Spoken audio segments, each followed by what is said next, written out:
Okay, hello everybody, hello. Let me just get stream set up here. So today is going to be a bit of a special stream.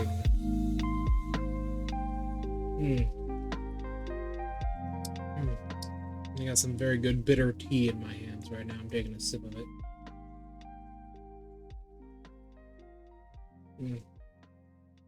So, in celebration of us breaking the massive 25,000 view barrier for our channel, getting above 10,000 views on one of our most recent videos. Tell me if you can actually hear the music, just making sure, because it usually doesn't work. I have decided to take things all the way back to when we first started this channel and go back to the D&D wiki. Here in a couple years, about 2 years, I will be running a D&D campaign, which will essentially be a complete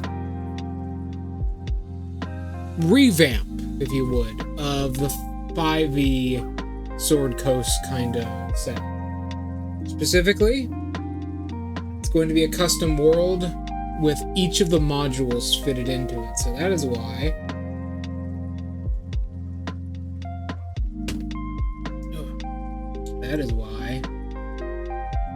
today we're going to be going over everything, and I'm going to be taking suggestions for changes to put into this game, first starting with the rogue class itself. So, there's a lot of places to start here, so let's go over base rogue, like D&D 5th edition rogue, one level at a time. So, what is rogue really good at? Well, rogue is a master of the situation at hand. They are primarily a dexterity-based class. Strength rogue is a complete and utter meme. While I have seen some people try and make it work, it usually doesn't work very well. It's just kind of bad. So, they're a primary dexterity class. They have their bread and butter, which is a mechanic. Where are my glasses? Here they are. So I have to put my sunglasses on to protect my eyes. Their bread and butter is their primary mechanic, known as sneak attack. Sneak attack is the first big thing they get. It is a boost of damage they get when rolling with advantage on an attacker or when certain conditions are met. I'm going to be doing a lot of talking during this stream. So, if we scroll down here, we can actually read what sneak attack does.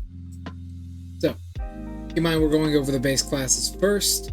Starting at first level, you know how to strike subtly and exploit a foe's. So, that reminds me of something. Okay.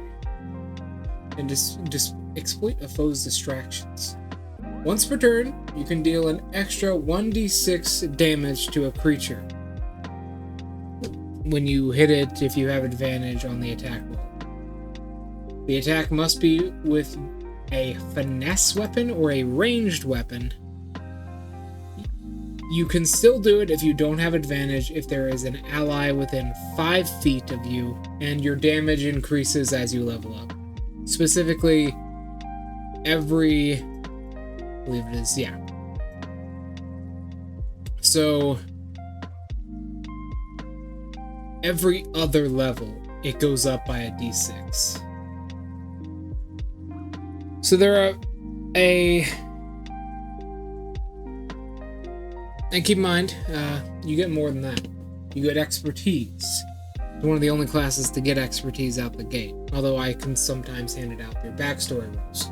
So expertise basically just you choose 2 skills you're proficient in, or 1 skill you're not, and then thieves tools, and then you become doubly proficient in them. You increase your proficiency in them. Expertise is very, very powerful. I would call it the strongest mechanic in the game as far as skills go. And this is one of the only sources you can actually get it. The only other way to get expertise is through certain invocations, certain items will give it to you, and a few other classes will give you expertise in specific skills. Rogue can just pick any 2 they have.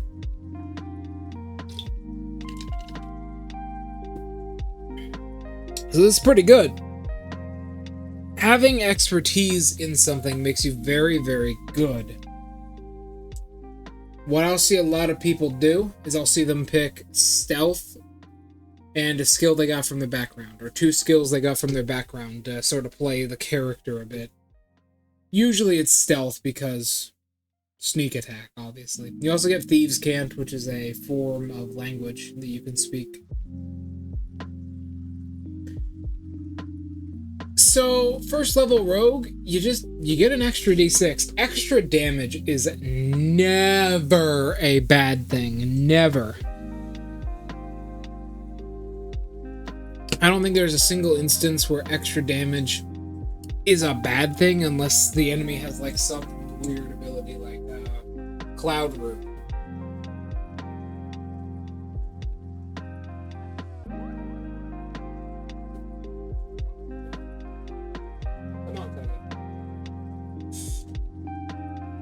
Unless the enemy has like some weird ability like Cloud Room, extra damage is never going to be a bad thing.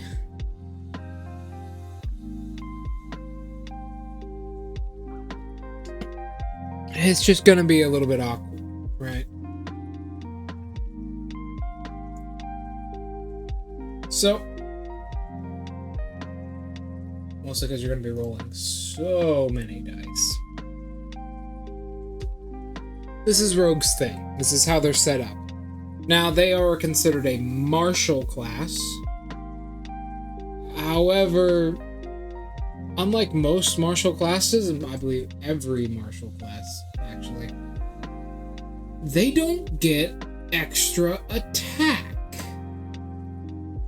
Which is strange. So basically, all your damage solely comes from your sneak attack.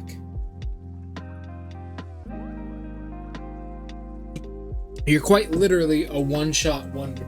For reasons we'll get into in the future, you don't want to... Actually, we'll get into it right now. Cunning action is next. You don't want to dual wield as a rogue to get an extra attack. That's actually a bad idea. So, let's start with level 2 now. Cunning action. Basically, you can use your bonus action to disengage, dash, or hide. Pretty fucking good. It's probably one of the best abilities in the game. Disengaging and dashing as a bonus action are things that a monk has to spend key points on. You can just do it for free. Unless they're a new monk, that is, but we'll get into that. So, you can just do that shit for free, as I wrote. And the hide action is really good. That basically allows you to do your sneak attack if you have no allies. Otherwise, you ain't doing shit. You ain't doing nothing. So it's really, really good. The issue is it takes a bonus action. Originally, my original thought with Rogue here and Cunning action, I ran a campaign about 7 7 years ago, I believe. 7 or so years ago, something like that. I ran a campaign about 7 years ago or so, where essentially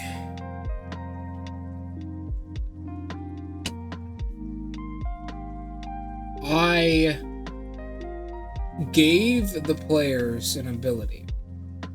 Keep in mind the NPCs also use this, but basically, because cunning action takes up a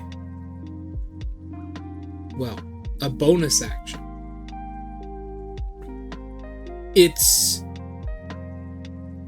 it literally turns you into a one-shot wonder. It is really, really difficult to use cunning action effectively and have good damage. The only way as a rogue for you to get really good, like, sustainable damage is to have a Battle Master fighter on your team. That way you can sneak attack twice a turn. However, sneak attacking twice a turn on the same target is very, very powerful.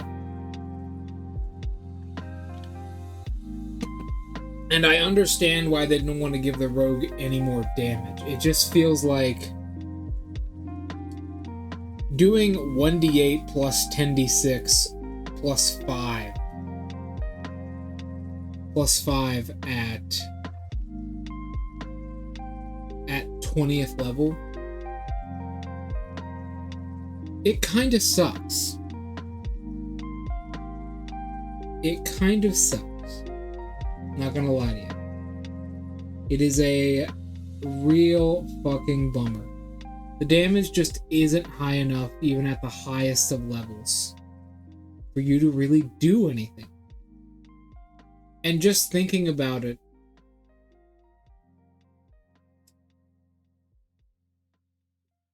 if you could sneak attack twice a turn, it would be a little bit too much damage on a single target.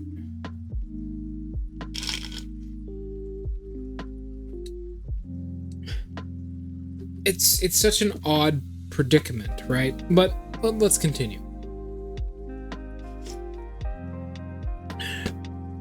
Rogue is a class that gets their subclass at level 3, which I always personally hate. By the way, not sponsored by any of the advertisements you see in this video or this stream.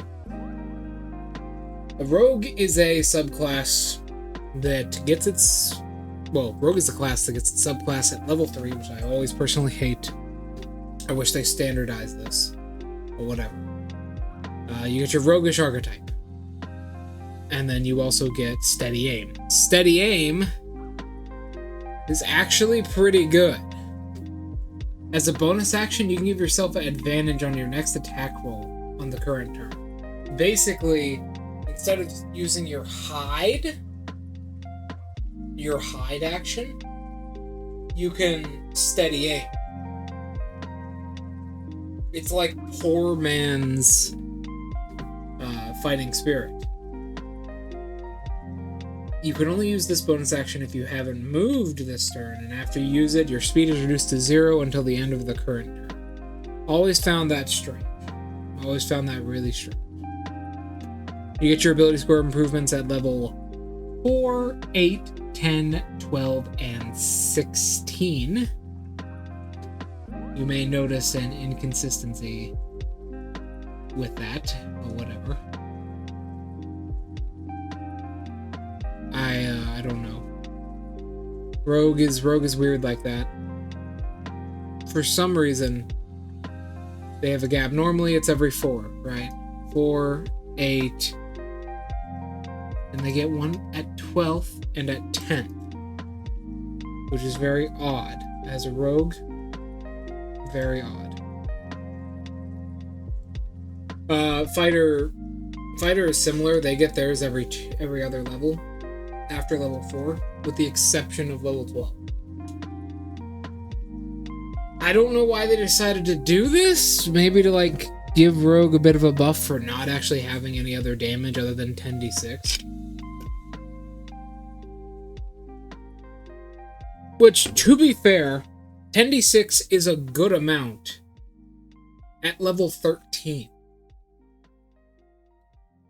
However, if we just go to, like, I don't know, any other class, let me go to Ranger here and just go to homepage. If we go to, let's just use a spellcaster as an example. All right, hell, let's go fighter. Just use fighter. Fighter at level 13 has extra attack twice. So you're going to be doing 3 attacks total, 2 additional attacks as a fighter at level 13.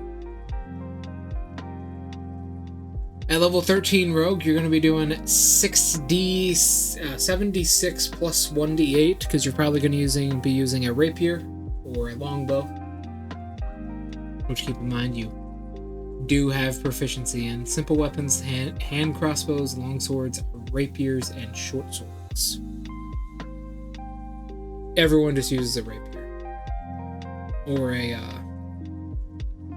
short sword. So let's talk about this. As a fighter, say you use a maul. Use a maul.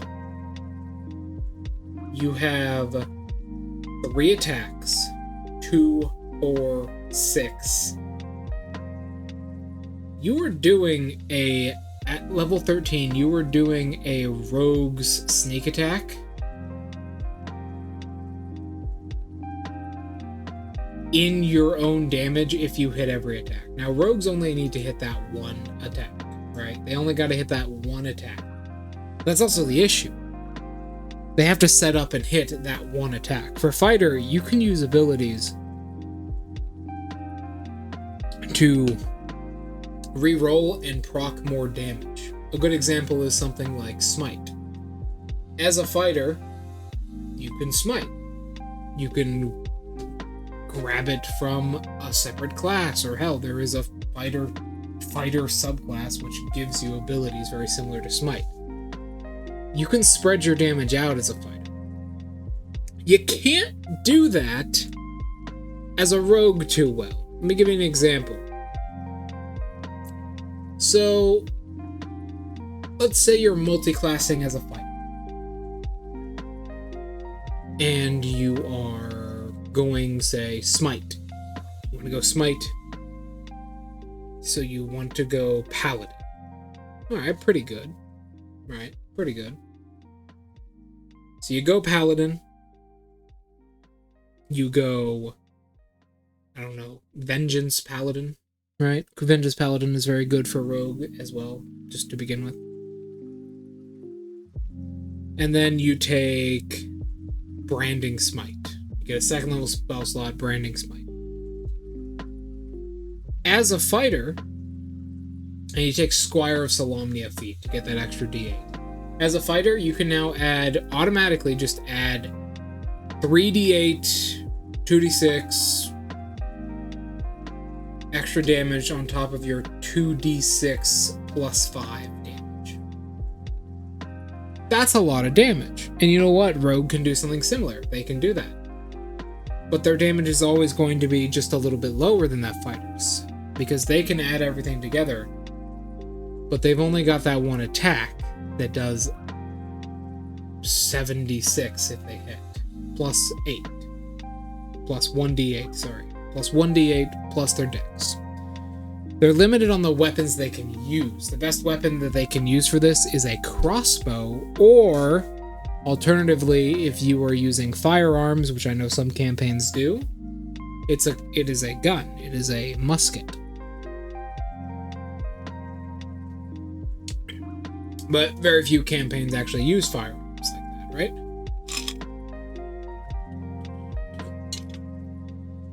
So,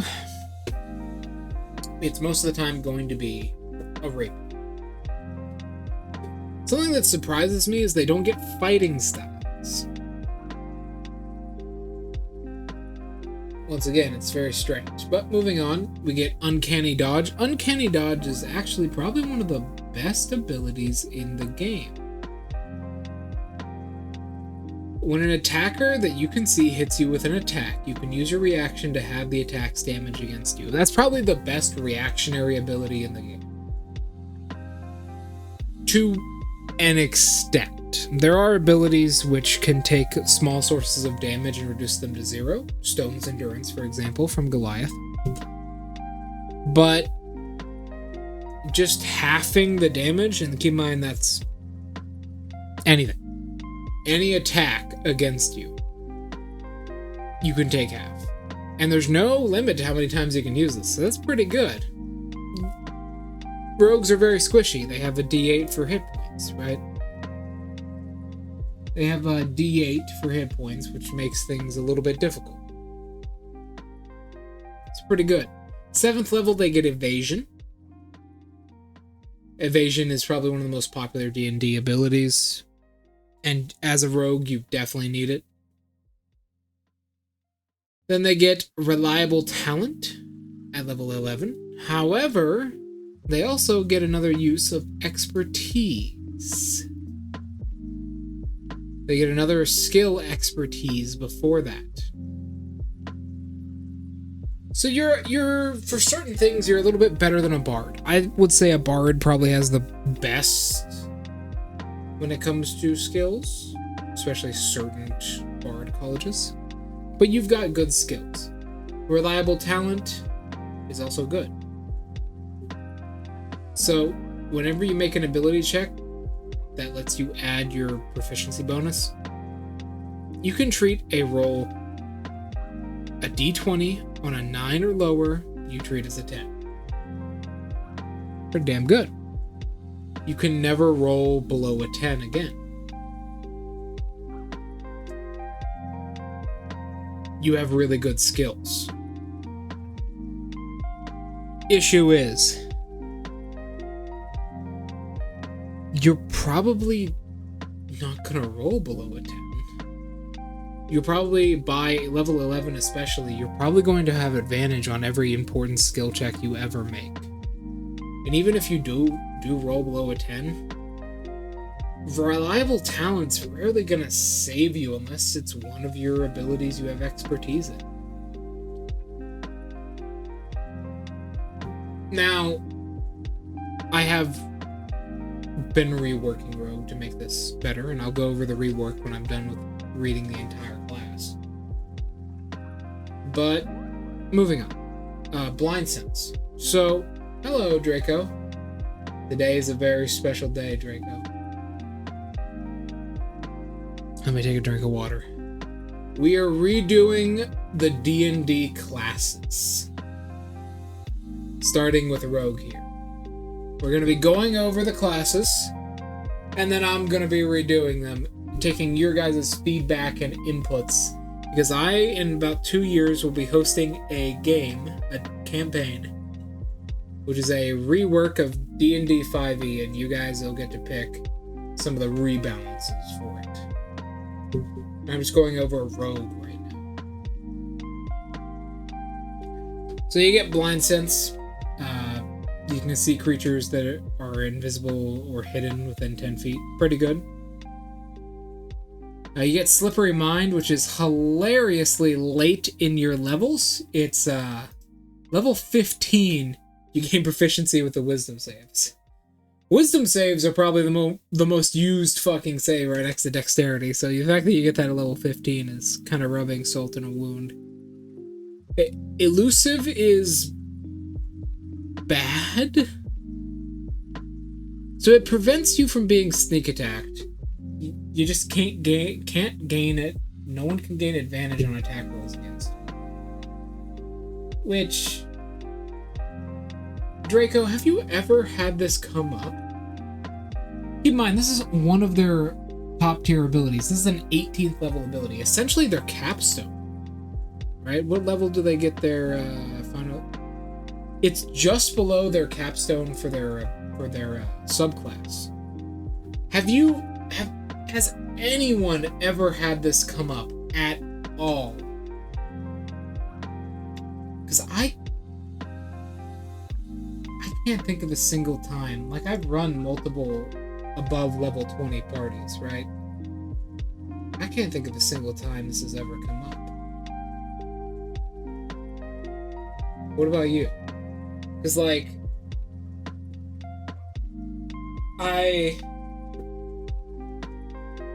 not having, like, being in a position where someone cannot gain advantage on you is so niche. That is such a niche thing, right? Or am I just crazy? Like, it's 18th level. What monsters can easily... Let me straight up pull out the fucking monster menu. What monsters can gain advantage on you? Like, it's good for preventing sneak attack in case your DM wants to fucking murder you like that, I guess. But what monsters in the monster manual can just give themselves advantage on hitting you? Well, there's a couple who have, like, abilities for it. But otherwise, I can't really think of anything.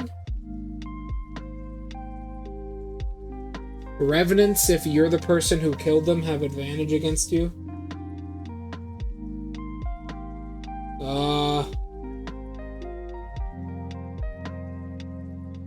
That's kind of it.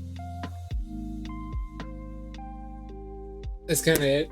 Like, there's a couple things that can set up abilities for that, but otherwise, this should just say you don't proc sneak attack. And then finally, Stroke of Luck. Stroke of Luck is actually good, right? It's very situational, but it's good. Basically, when you fail any kind of roll, so what it says is when you get a bit of a boost of luck when you need to succeed. If your attack misses a target within range, you can turn the miss into a hit. Alternatively, if you fail an ability check, you can treat the roll as having rolled a 20. That's pretty good. You can use it once per day. Basically, you just hit for free. A lot of people think this makes you critical for free, but it doesn't. Stay back, motherfucker! I've got the dragon girl trapped in an orb. That's right, I've become my own D&D villain in this fucking stream, motherfuckers. So, this is the fun part. Now that we've gone over the class, Draco, how do we fix it? How do we fix it? Because we've already stated, at level 20, a fighter with a maw can do more damage than you. And that's just a fact. Your sneak attack is 10d6 at level 20. A fighter with a maw can do 9d6. And add his modifier 4 times to it. So Draco, let me hear. How would you, because I have some fixes on the side right here that I'll read off, but I want to hear from the audience, how would you fix Rogue? Every class kind of needs some fixing. Every class is kind of a little bit broken in some way, but Rogue is the first one we're doing, then we're going to do Ranger. How do you fix Rogue? Because me, giving it more damage could be good, right? It's a little bit scary with sneak attack being in there. I mean, I'm not crazy for saying that. Some people, I tell that to people sometimes, and they're just like, oh, no, you can't give Rogue more damage. There's just so high damage already. They're not. Huh? I don't think they really need better at rolling. I think they need just, like, consistency, but I get what you mean. I like the idea. Maybe give them some spider. Maybe give them some abilities to like boost sneak attack damage. Some people allow them to sneak attack twice a turn. In fact, I do that in my reworks here. I get what you mean. Expertise is really good because they're a lot about skills, right? Like they have so many things that just say skills are good for you, reliable talent, expertise. Their capstone, stroke of luck. You just take a 20 if you want. They're really skill heavy, and they're one of like the only classes that is.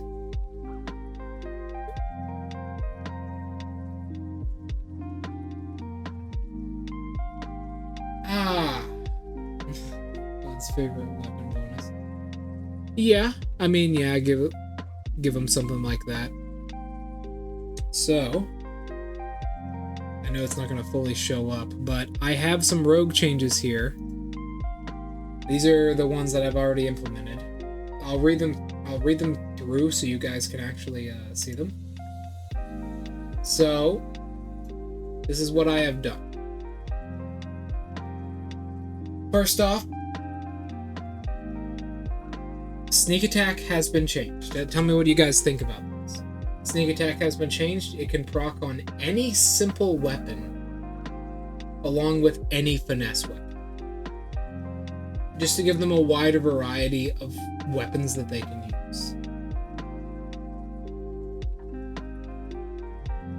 They also have proficiency in all bows and rapiers.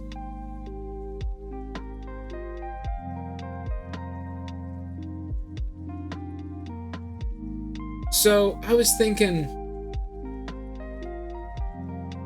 rogues are kind of limited on their damage, right? You're basically going to be doing a D8.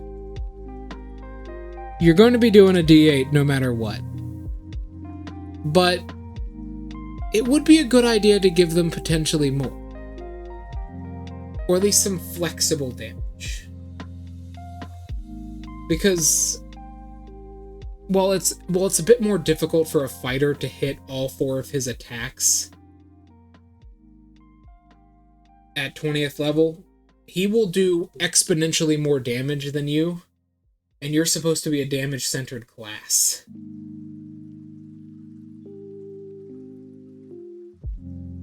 So, okay.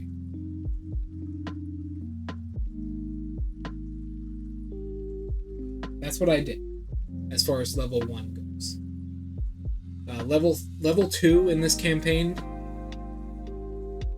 Oh, you have good news? What is it? What's the good news? Welcome, Nemesis. We're breaking down D&D classes and seeing how we would change them. And I'm also incorporating some of your guys' suggestions when we get to the stuff that I haven't done yet, which is pretty soon, basically the subclasses. But first, what's the good news, man? I'm loving it. I love to hear it. You finished working. That's good. And because the stream starts earlier, you can actually stay for a while and can relax. Kick your boots off, go get something good to eat, and we can talk about some good stuff. Oh, you're done with your 2 months. That's really nice, then. That's really nice. What are you gonna do, then?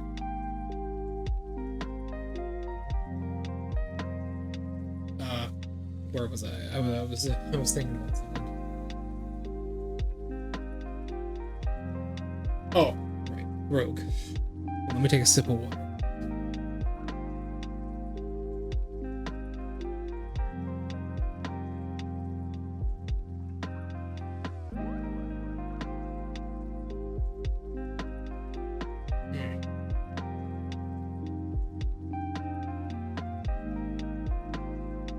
You're going to college. Sounds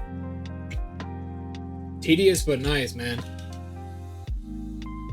You know what's funny? We've been playing Toho for a while. I even still have Mei Ling above me, trapped inside of a sphere. Fun fact, Toho was Zun's college project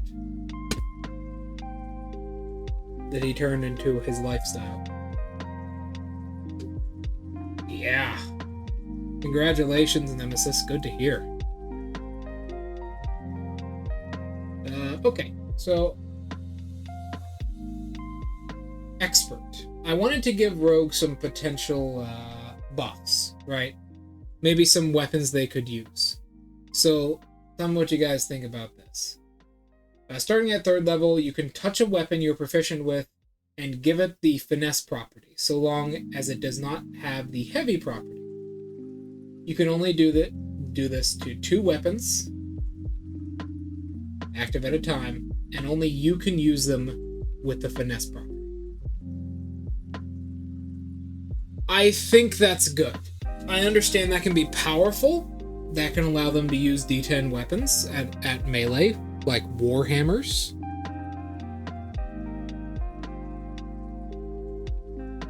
Which is strong, pretty strong. But I feel like that's a good buff. Plus, as a rogue, you're so often limited by what you can do. You can't even use a fucking whip. Right? You can't even use a whip. So I thought this would be best. Basically, it's like Monk's dedicated weapon. And then I gave them extra attack at level 5. And you'll see why. You'll see why I did that. And then finally, at level 8, at level 6 you gain the weapon mastery benefits. So this is new D&D stuff. You gain weapon masteries for your practice weapons. And then at level 8, I give them the ability to sneak attack twice per turn, so long as it is on a separate target.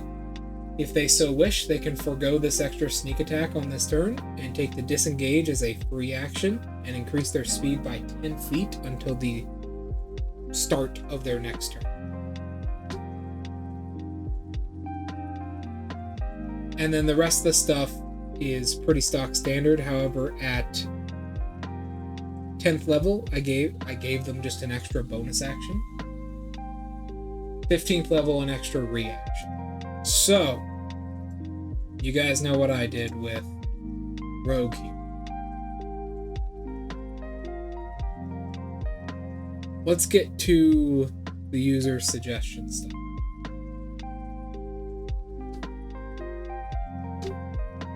Keeping this in mind of what I did to Rogue, let's go into Arcane Trickster. Arcane Trickster, my friends. Now, Nemesis, I know you... Ouch. Now, Nemesis, I know you don't play D&D. But I know Draco here does quite a bit. Arcane Trickster is basically a magic thief. Magical thief. Now tell me.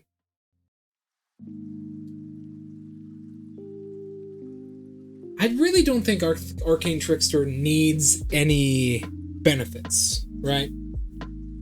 I don't think it needs reworked at all. In a lot of ways, it is the best. It is the best class. For dummies, so I can understand.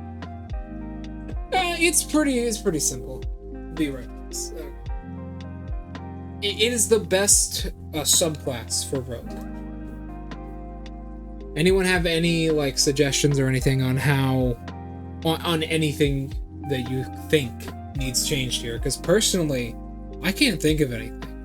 This is just good, right? Having something focused on Mage Hand, Wizard spells up to level 4. It's pretty good. You keep in mind, you get Fireball out of this, which is good. It makes you very versatile. You get stuff like Misty Step, which is just better than your Cunning action. And then, probably the best of it is Versatile Trickery and Spell Thief, especially.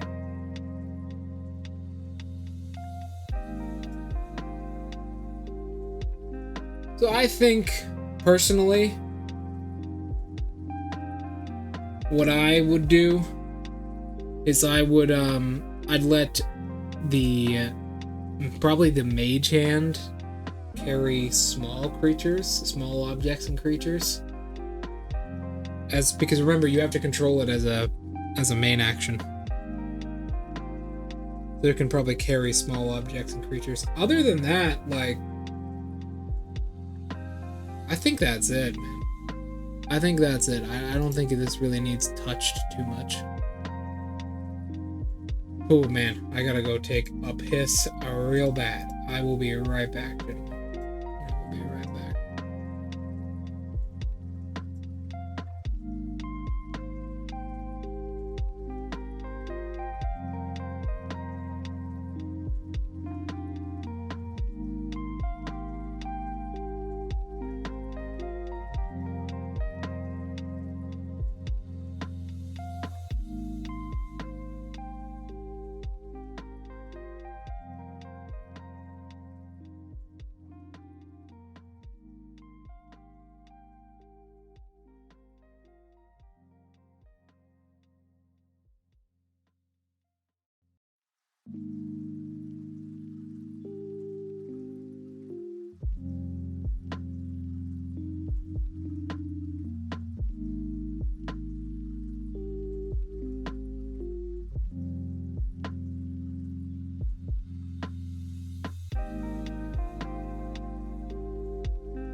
Alright, gentlemen, sorry about that. I am back.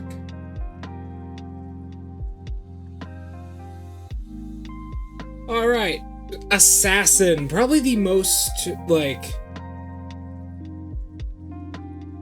Have you guys ever seen a rogue that wasn't an assassin? I fucking haven't. I have never seen a rogue that wasn't an assassin before. I have never seen a rogue that wasn't an assassin. There it is, yes. No. Hey, where is it? It gone. What the fuck? Oh my god, it doesn't work on this overlay. That pissed me off. That pissed me off. Hold on.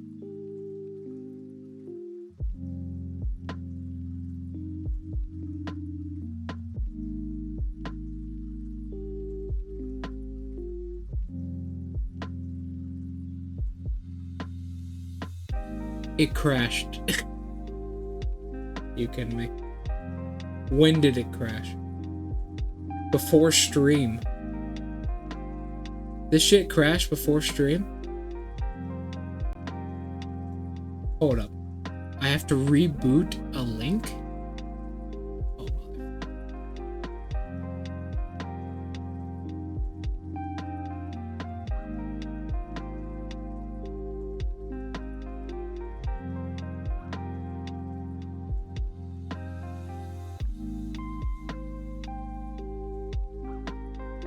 come on. What is this? Hold on. I have to reboot the link. It actually crashed the application.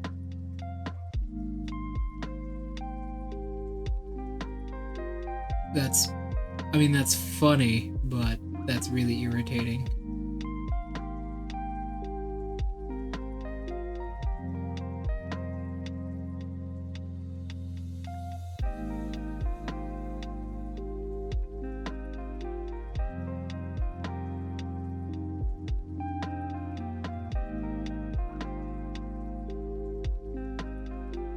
That is really irritating. Give me...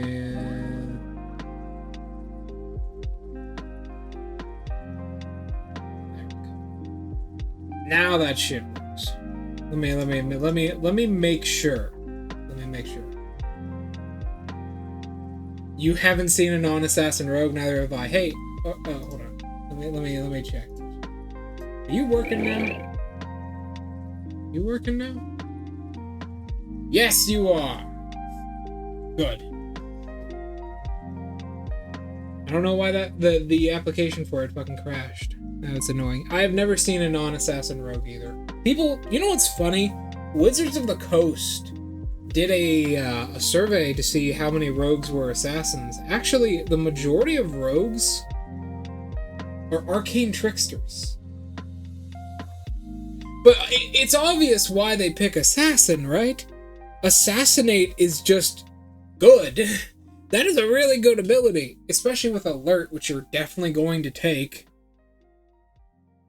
Having just, if you have advantage on a attack roll against a creature, you have advantage on them. If you do, and if they haven't taken their turn in combat yet, it's just a critical hit. You just critically hit creatures that are surprised. That's really good. That's real good. Also,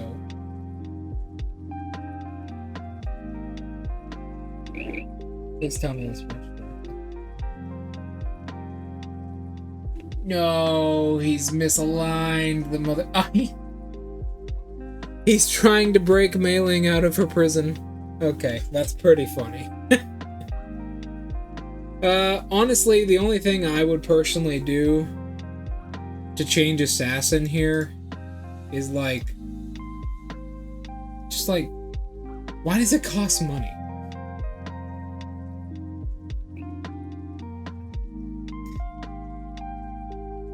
It's so strange looking. He walks on air and then walks over and bonks Mailing's prison. Why does it cost money? Draco, is there any other subclass that forces you to give up money? Is there any other subclass that robs you of 25 gold pieces, which is not cheap, by the way? 25 gold pieces can buy you almost any weapon in the game. I don't really think there is. I can't think of one. And welcome back, Nemesis. I can't think of any subclass that just takes your fucking money. It's good though. I'd personally just remove the price entirely. I just remove it. And then Imposter is once again very strange. I get what they're going for, but it takes a while. You must spend at least 3 hours studying 3 components of a person's behavior. Bro. 3 hours? So the guy you are trying to mimic or kill, you have to spend 3 hours around him to use this ability. Or, hear me out, you just fucking kill him. And then Death Strike is actually amazing. It's basically critical hits, but you can critical hit with the critical hit. I know you guys love it. I know you guys love it. By the way, once we get through rogue subclasses here, I do have a game that we're going to be playing. I've checked to make sure this game is okay, and it is.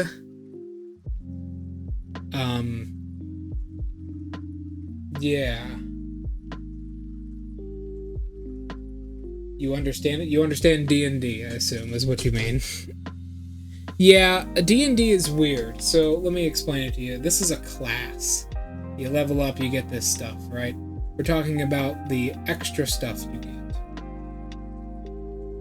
How bad it is.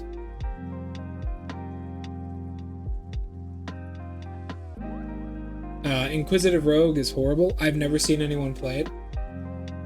I don't even think I've seen...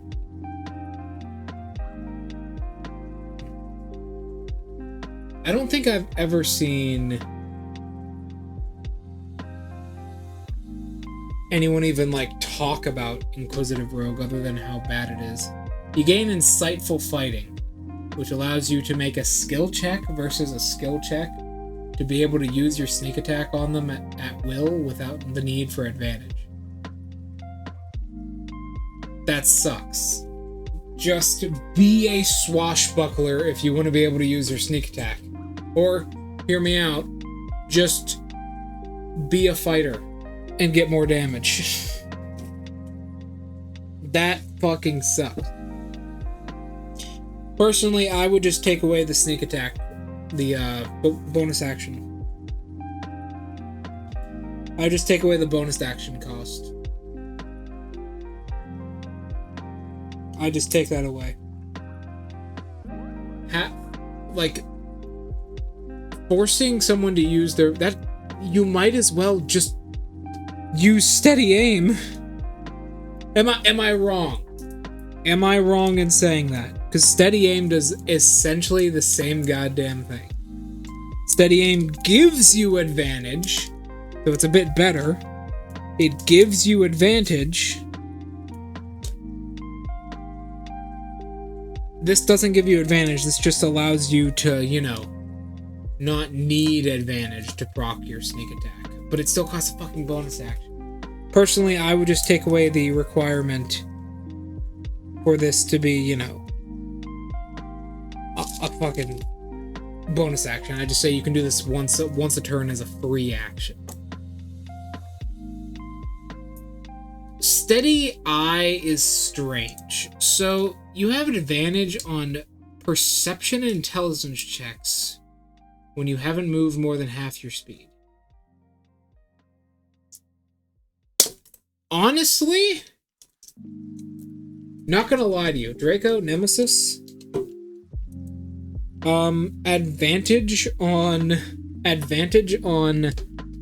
perception checks is a little bit OP. Draco, I know you play D&D, obviously. How often have you had the players or had to make a perception check yourself? Like, how often is that a scenario? Like,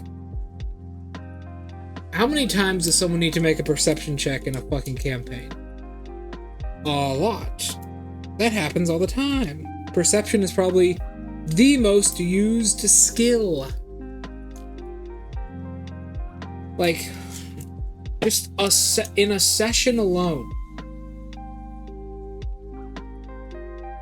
It's a lot. It's a lot. There is a certain argument here.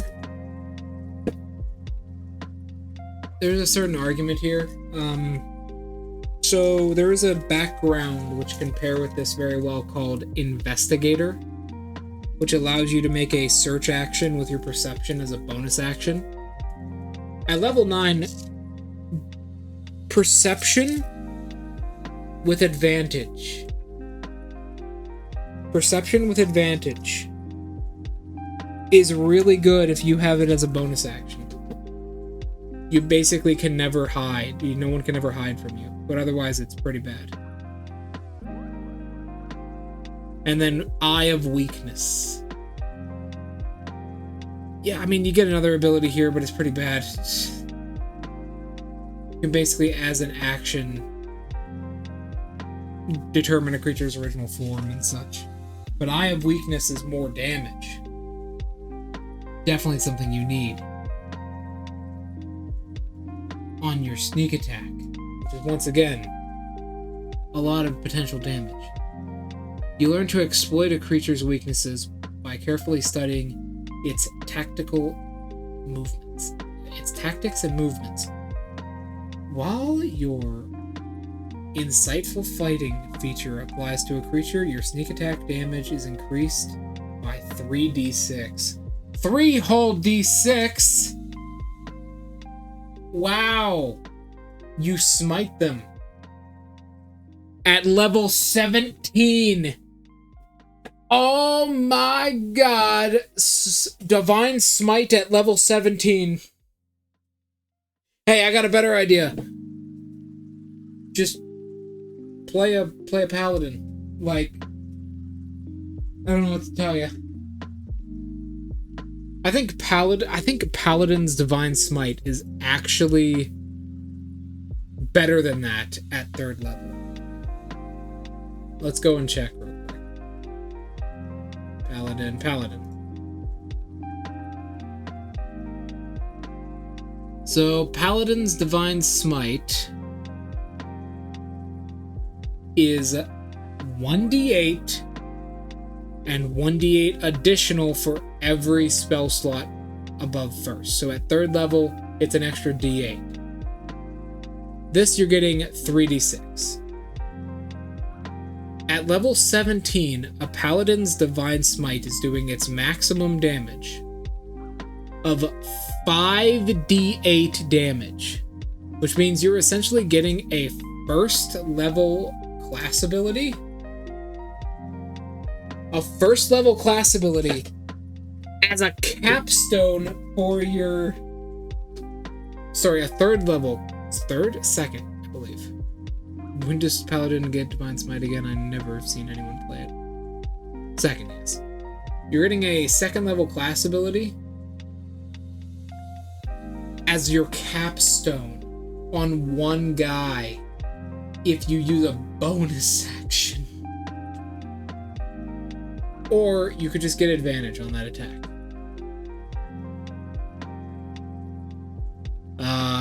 Personally, as far as Inquisitive goes, I don't really know how I'd fix it. I'd probably make Eye of Weakness an additional 10d6 damage, like literally double it. So that way, there's no saving throw, you just double your sneak attack damage against the creature, because it is a capstone ability. It is a capstone ability, but it's so weak.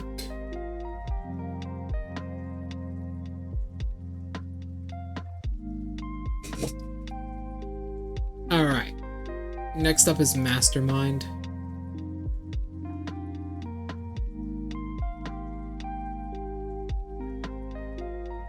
So, Mastermind's kind of weird. Oh, give me 1 second. The kitty cat. I was wondering what that noise was. The kitty cat needs my help.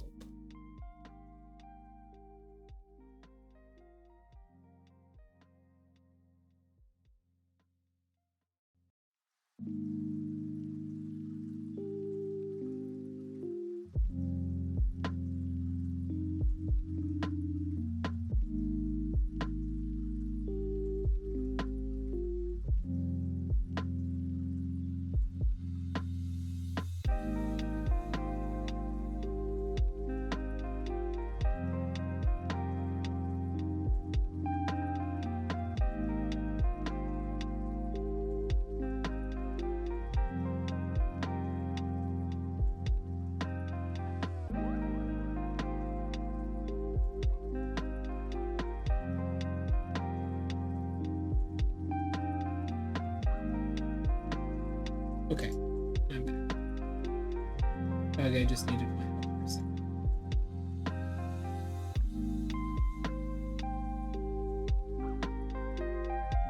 Where we are still preparing we are still preparing. Currently. We're still preparing. It's probably going to be another couple months. It takes a while. So, Mastermind has a whole bunch of abilities that are around learning information. Essentially, you get to see half of your opponent's stats and their level. At level 9, keep in mind. And as a bonus action, you can use the help action from 30 feet away. If you dedicate a build to it, Mastermind can be pretty good.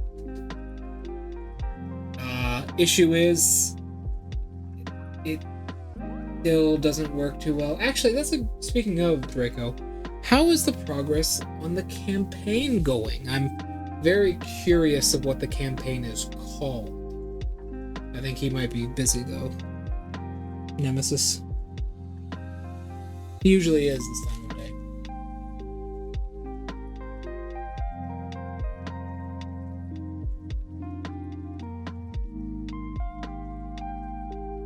There we go. I had to read it. So, Nemesis, let me explain it to you like this, right? Getting to see your opponent's exact stats is pretty good.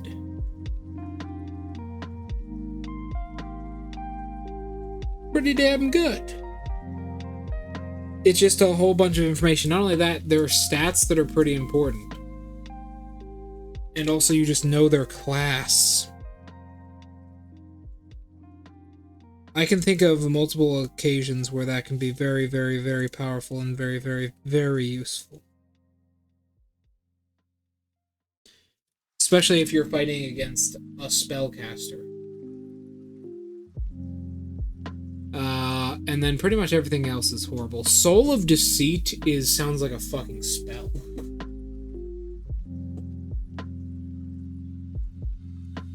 Soul of Deceit basically makes it so you can just lie to anyone at any point in time and your thoughts can't be read.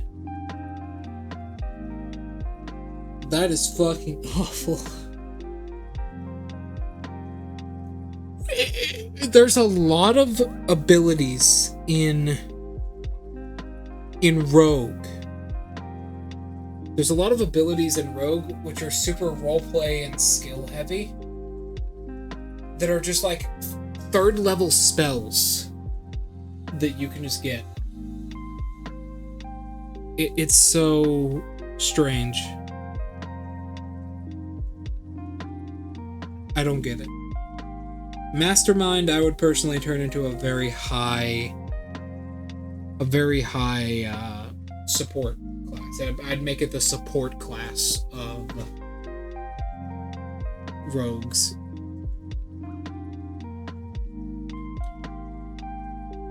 Oh. God, it is burning hot here. Let me go turn the thermostat down. Anyways, I do want to know, Nemesis. Oh, actually, right back.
Okay. Had to uncover the event. Sorry about that. Okay. Is luck a stat, or is that only dice decisions? There is no luck stat. No, there's no, like, luck stat. You just roll, and depending on how you've built your character, your rolls could be better or worse. But you passively get better. Okay. Have you ever played a TTRPG before? Like a tabletop RPG? Like D&D? Or is this like... Is D&D your first exposure to that? Because I do want to know.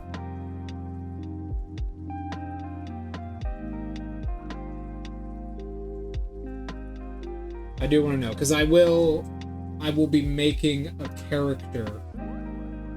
I probably could just do that right now, but I'll be making a character in this stream. And, yeah, I was wondering if, I'll also be going through, like, the level 1 to 20 level up plan. I was wondering, though. You've seen some Baldur's Gate, huh? That's the only exposure? I see. 5th edition can be it can be a little bit intimidating when you first get into it, right? But it's not too bad. It's not too bad.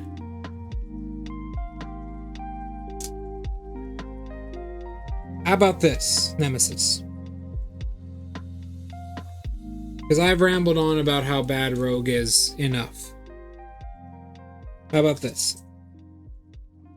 I'll show you how to make a character the real way. Keep in mind, I have personally been playing D&D.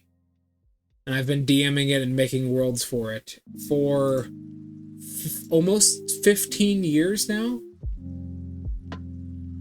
I've been doing it for about 15 years.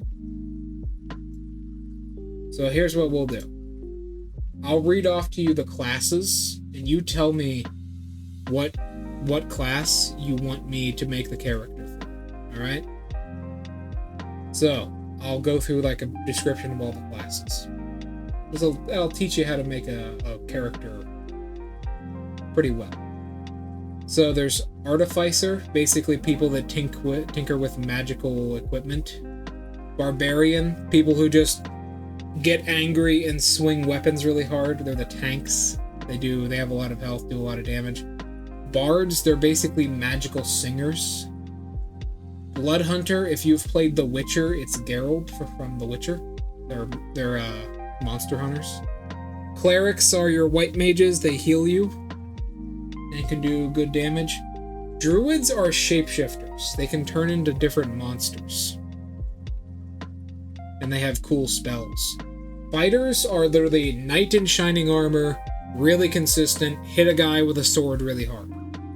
Monks are your quick and nippy, like, zipping back and forth kind of guys that have, like, mystical powers. Dragon Ball. They're Dragon Ball characters. Paladins are fighter, but magic and less damage. Rangers are just bad. They're horrible. Other than that, they're just archers. Imagine archery. They're archers. Rogues are sneaky guy with a knife. Sorcerers are man who casts lightning from his fingers. You can modify your spells, basically build a spell. Warlocks are like a combination between fighter and sorcerer. You're kind of like semi-up-close casting powerful spells. And finally, Wizard. Your whole spell. All of you is spell. You only spell. You just always cast spells and you have the best spells. I'll make a character for you for one of these. Which one do you want?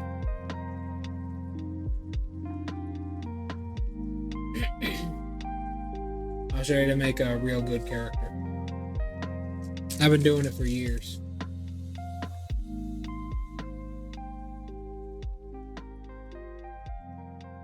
Let me wrap this around my hand real quick. Let me also, like, close my eye. There we go. D&D 5e is a hell of a lot of fun, Nemesis. I really think you'd enjoy it. You gotta find the right people for it. You gotta find the right people.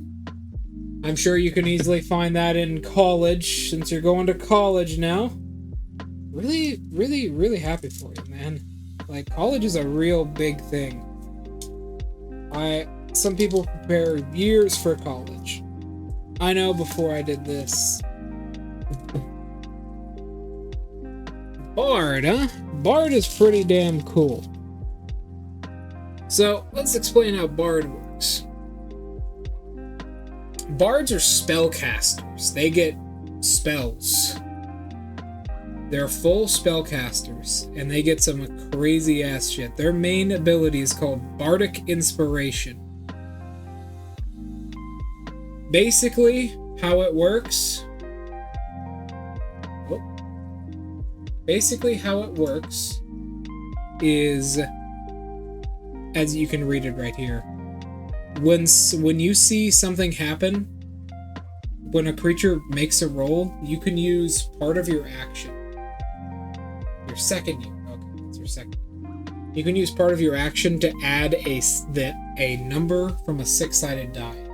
When someone says a D number, like a D6 or a D12, that is the maximum number of that die.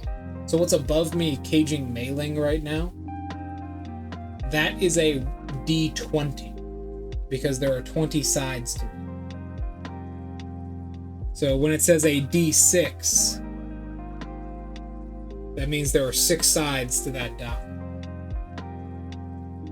So let's start with the big one. First, before we become a bard, we have to become something, right? So, let's go to races. These are lineages. Spellcasters are pretty fucking powerful by themselves, and bards are amazing, right? Bards are really good at support. They're basically like a crazy support class. While they can be damage,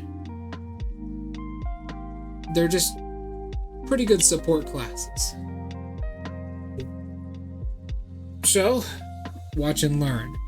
What's good at being supportive? Fairies. Fairies are a crazy race. So fairies, you count as a fae. You're a small creature, so it's easier for you to get into places that, you know, are easy to get into, or hard to get into, sorry. You count as a small creature. You have fairy magic.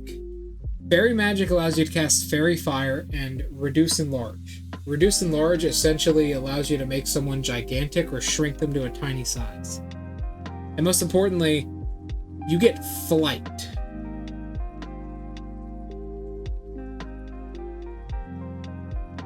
You can fly, which is really, really rare and really, really powerful. So we go fairy. Hold on, let me open up Google Docs. Google Doc. Oh, it's not working right now. Google Docs. I gotta sign into it. Hold on, I'll just pull up the other one. Actually, I think I literally have a button for it. Yes, I do. Let's rename this real quick. What shall we name our fairy? Nemesis. What should it be? We gotta name them something.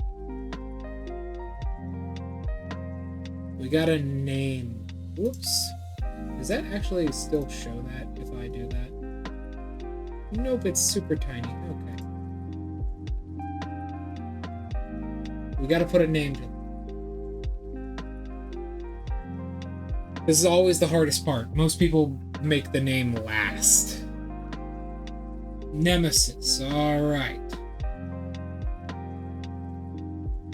So, their name is Nemesis. They are a small creature. So here's how this works. You have the name, the size, the race, the level, and the background. Then you have something called proficiency bonus, which is essentially a flat modifier to everything you are proficient with. Right now it's +2. Alignment. I'm sure you've seen the alignment chart meme online. Nemi. Okay. Oh no. N-I-M-E.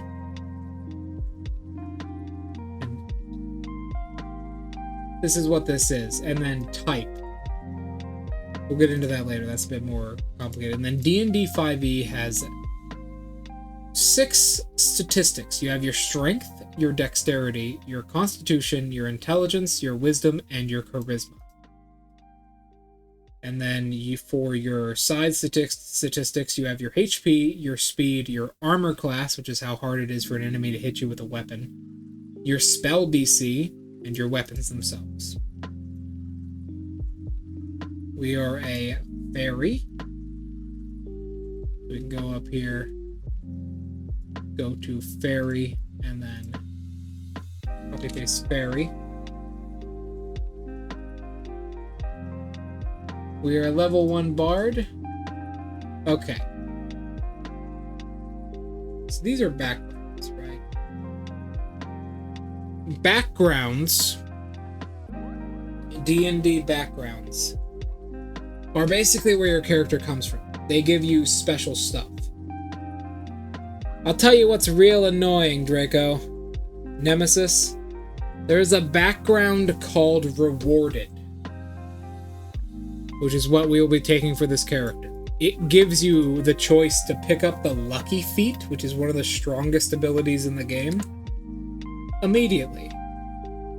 We can go down here, hit feats. We can go to Rewarded. We can pick up Lucky. So here's what this does. Here's what Lucky does. Whenever you make an attack roll, ability check, or saving throw, you can spend 1 luck point and roll an additional d20. Basically, you can re-roll. If someone is going to swing a weapon at you, you can do that as well. And you get this 3 times. So basically, it's harder for you to do anything poorly, and it's harder for someone to hit you. We can pick that up at first level with our background. So, Lucky. We'll pick that up, put that right in here.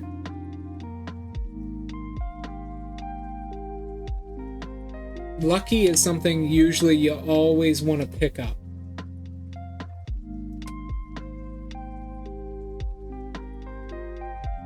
So basically, we're just better at doing everything. And then, usually, as an official role, you get another feat at first level. So, D&D feats. Feats are kind of like special abilities you can pick up. This is the full list of them here. There's a lot of them, right? Watch and learn. I'll tell you the best one. For a bard. For a bard, you're pretty annoying as a bard. As a bard, you are a support class that just helps everybody. Something really good you can do is go Fey Touched. You're a Fey anyways, right? It increases your charisma. Keep in mind, as a bard, your main stat that you want to be high is your charisma.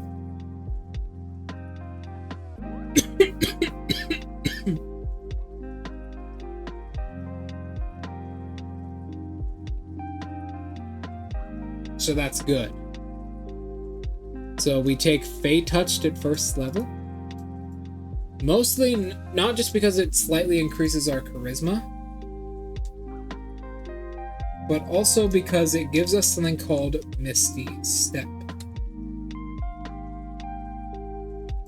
Misty Step Here's what Misty Step does. Once per turn is... I guessed. You guessed. Once per turn, as a free action, as a bonus action. Keep in mind, that's not our main action. We can do stuff alongside our bonus action. We can just instantly teleport 30 feet away. As a bard, you're prime target, right? You're prime target, so this will just allow you to be fucking annoying as shit. This will allow you to be annoying as shit. You just teleport 30 feet away as soon as you get into trouble with anything. If the DM has enough of your bullshit and says this big guy with a sword's gonna run up to you, you can just disappear, reappear 30 feet away, and then fly away like an asshole. And then one divination or enchantment spell. As far as divination spells go, you get a first level one. Gift of Alacrity is pretty good.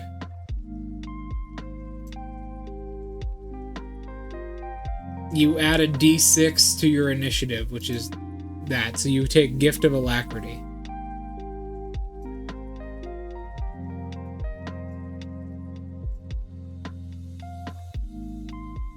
We go down here, go to make a spells.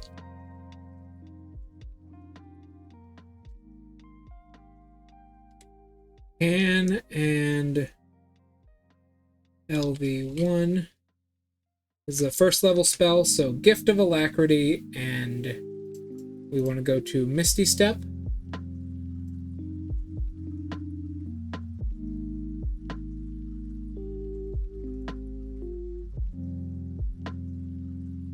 And then we want to put down Misty Step. You starting to understand now?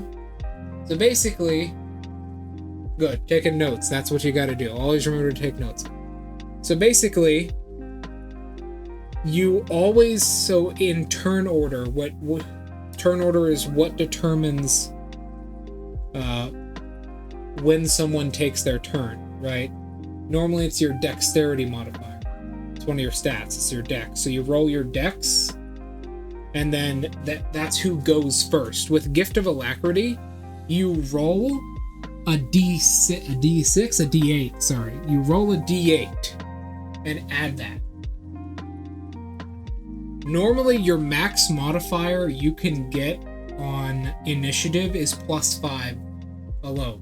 So adding potentially up to 8 to that makes you incredibly annoying because you're always going to go first with this, especially at low levels, which we are right now. We're level 1.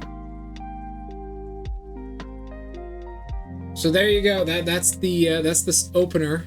Now we actually get to fairy. As a fairy, we have a fly speed equal to our walking speed. So our speed is, every creature's speed is 30 feet, but we also have a fly speed, which is 30 feet. Because we are a fairy, we can fly.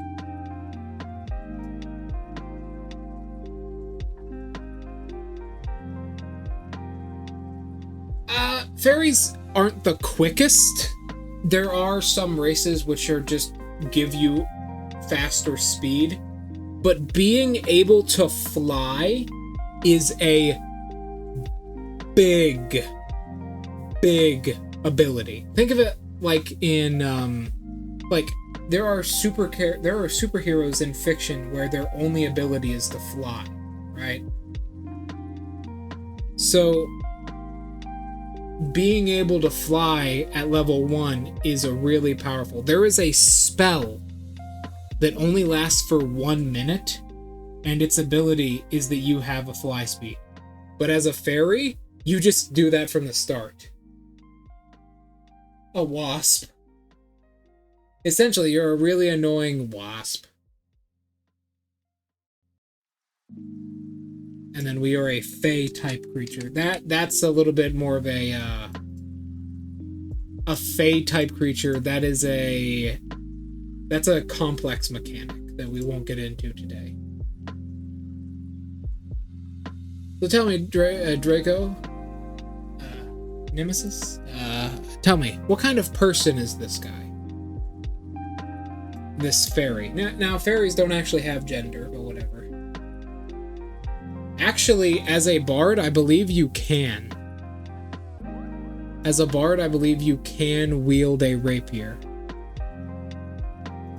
Let me check.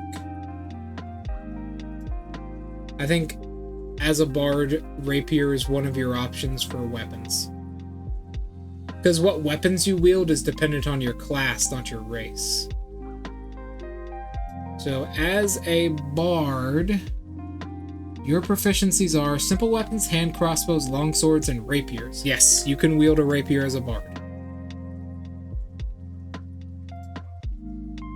Yeah, we can actually put that down as well. So, proficiencies, what weapons you can use, right?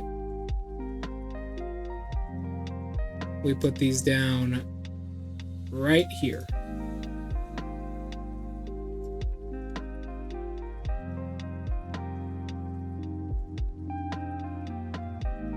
Actually, fairy is probably one of the best races to pick as a bard. Welcome back, Draco. We're making a character. I'm showing Nemesis how to make a character. Full of themselves. When I was leaving my grandfather's house. No, my girlfriend's house, sorry. I can't really see too well because one of my eyes is closed, so I can rest it. We're making a character for Nemesis here. I'm showing him how to make a character. So, full of themselves to an extent. So, explaining the alignment chart would be a fucking headache. So, someone who is full of themselves is probably a neutral character.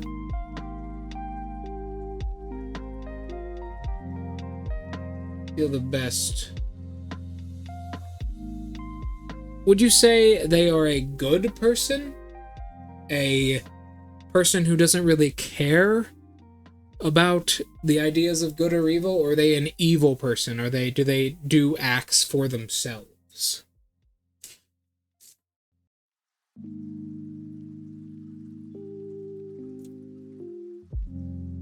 What would you say, Nemesis? By the way, so far, Draco, we are a fairy, a bard fairy. A bard fairy with the ruined background with the lucky feet from ruined, from rewarded with Fey touched for Misty Step. So they would be a neutral character, NN. True neutral. Basically what that means is they are a character who does what they want, and they're a very self-centered character who's not like openly good or openly evil. They're a balanced character. So let's get into level 1 bard. So we have spellcasting, bardic inspiration at level 6. So we're gonna go down here, find bardic inspiration. This is how I build most of my character sheets. Find bardic inspiration, copy it, go down here, CL, class features, hit this twice, copy paste. We have bardic inspiration, and now we have spellcasting. So let's explain spellcasting.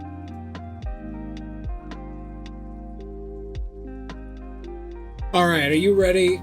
Are you fucking ready, Nemesis? Because what comes next is some very complicated stuff, okay?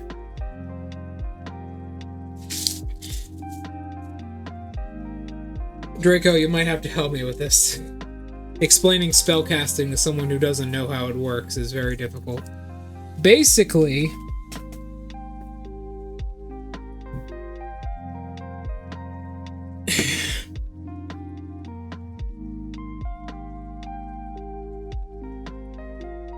okay, let's start with cantrips first.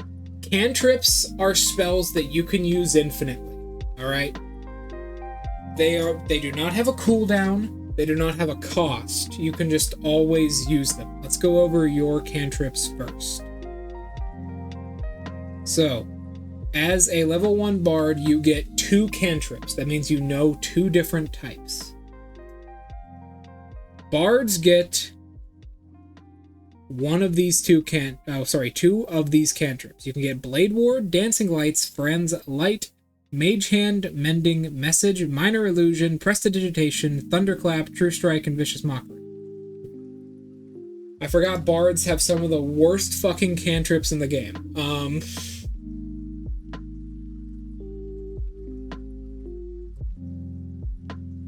Oh god, what is even good?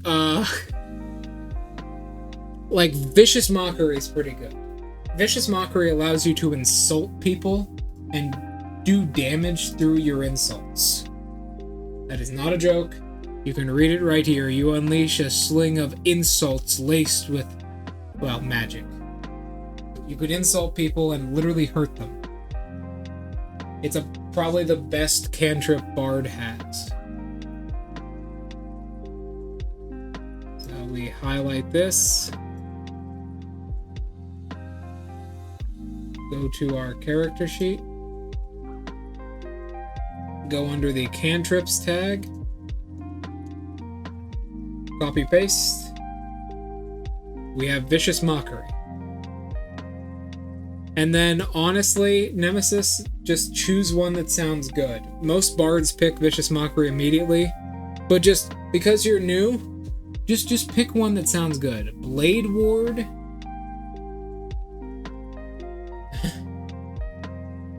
Yeah, you can do it.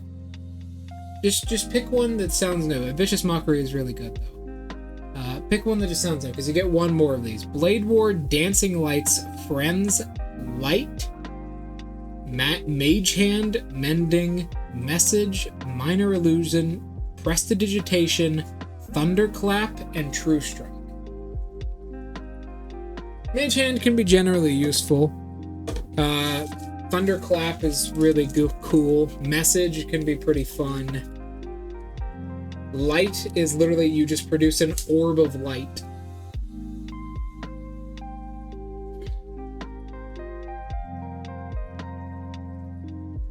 Really think about it.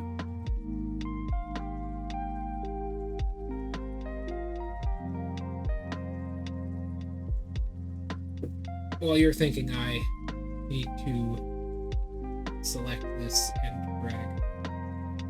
Minor Illusion. So, Minor Illusion is pretty good. It basically, you make... So, hold on. You can create a sound, a small illusion, like someone's voice, a lion roaring. You can create a small object. You can basically create a chair. You can create muddy footprints or a small chest. They're not real, right? They're not real. They're fake. They're an illusion.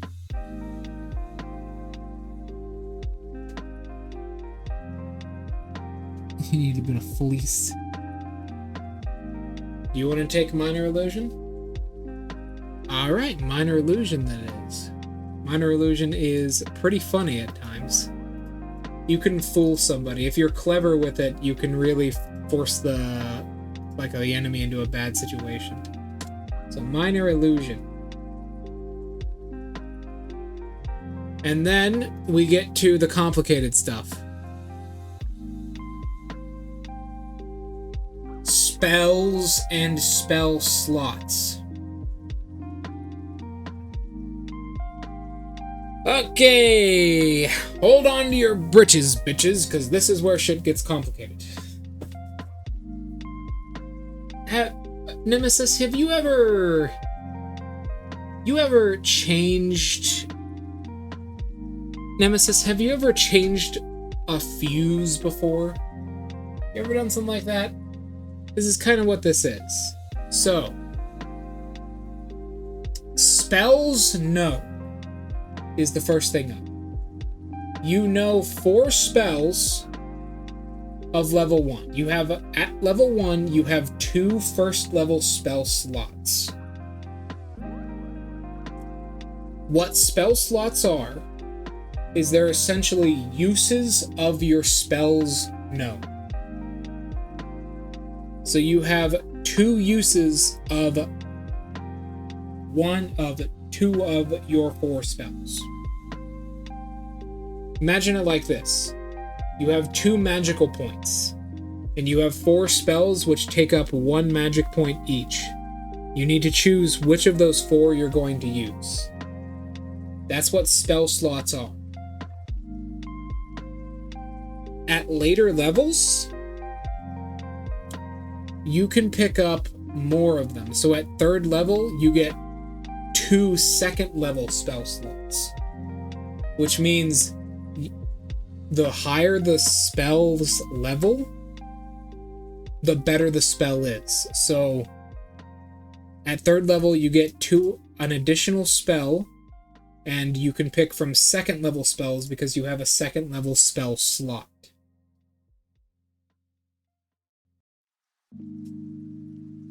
Yes, only enough gunpowder for... Think of it like this. You only have enough gunpowder for 2 bullets, but you have 4 shells.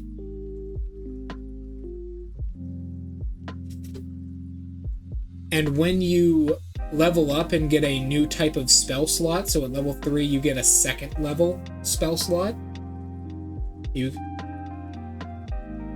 get a bigger shell and bigger gunpowder. It's more potent. But first, let's just focus on level 1. So you get 4 spells and 2 spell slots. You get 4 first level spells, which is a lot. This entire list is your first level spells. Bards get a lot of utility. I'll give you a good suggestion right now. I'll give you 2 and then I'll let you pick 2, alright? As a fairy, you're not going to need fairy fire, because remember, you actually get that from your race. As a fairy, you get fairy fire from your race at 3rd level, so you do not need to pick fairy fire. Let's actually put that down under our race. We'll put that down under our features. Fairy magic. There you go. You don't need to pick fairy fire. So I'll give you silvery barbs to be omega annoying. What silvery barbs does is you magically detect blah blah blah. So the target creature must roll a d20 and use the lower roll. So as a reaction, when you take... Sorry, my eyes are hurting me. Give me a second. Basically, once per turn, when anyone does something, when you see a creature succeed on an attack roll or ability check or saving throw, which is basically everything. So when you see someone do something that you don't like, you say they don't do that. Actually, you basically give them a lower chance of doing it. You force them to re-roll and take the lower number, which is very fucking annoying. I have had players use this spell so much because it's one of the best spells in the entire game. And then you choose one person you like, and then they get to do the same thing in reverse. They get advantage. They get to roll 2d20 and take the higher of the 2. So silvery barbs, and you can ask Draco. Silvery barbs is basically a must pick every single time, and you will piss everyone off because at the times when you need it the most. What the fuck? This is all a link. No, it is not. I put that in a link. There we go.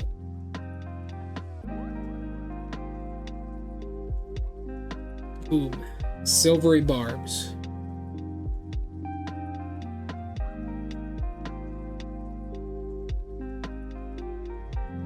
For support wizard. Yeah, it's such a good spell. There's just like never a time when you don't want it. Basically, this character is shaping up to be very irritating for the DM in general. What's another good one?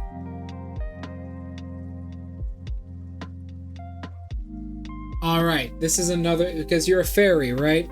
You want to be like a jester kind of thing. This is Tasha's Hideous Laughter. So, as an action, you can point at somebody. That creature needs to make a saving throw. Basically, what a saving throw is a test of skill. You roll your stat.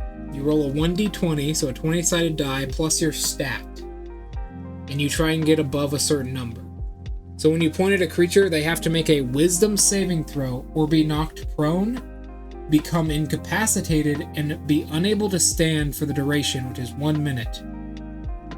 The creature has an intelligence score of 4, so you reduce someone's intelligence temporarily. Basically, you point at someone, and if they're not strong enough to resist your power, they break down in laughter and become incredibly stupid for a minute.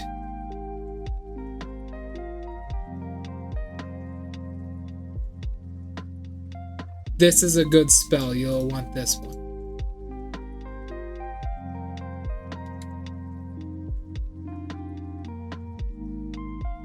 And then you get to pick 2 yourself. I've given you some advice, but you get to pick 2 yourself. You can read the screen.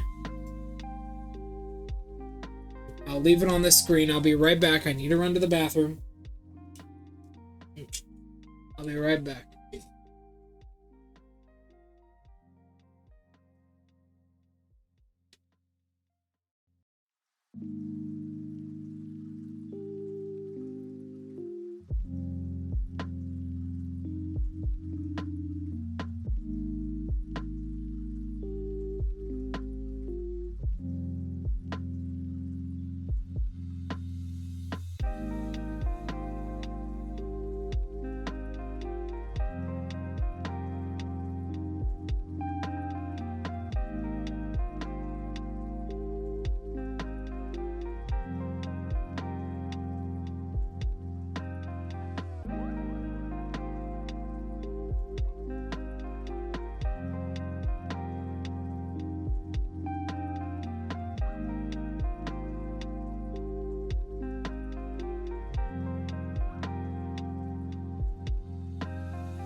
Alrighty then, I am back.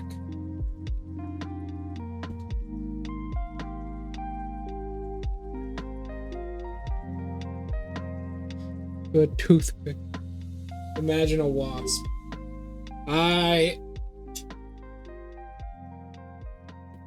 Does Bard get any of the comically like weird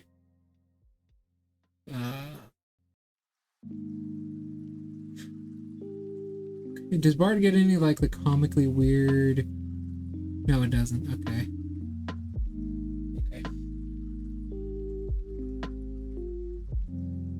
A puppet. Hold on. Where is that? That is. So, puppet is a spell I've never seen anyone use. It's okay. Puppet and healing.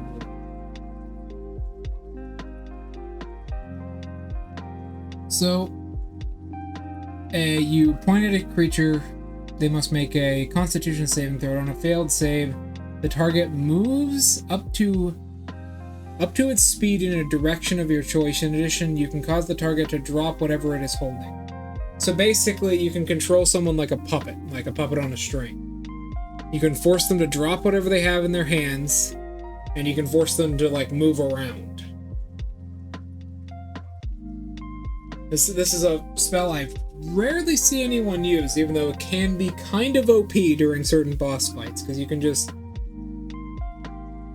If there's a bugbear in front of you who has a big-ass hammer who's about to hurt you, you can just force him to make a con save, give him disadvantage with silvery barbs, and then he drops his weapon, and then you pick his weapon up.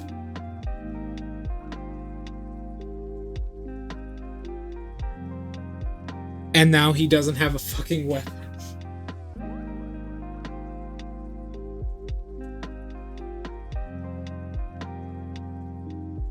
There you go.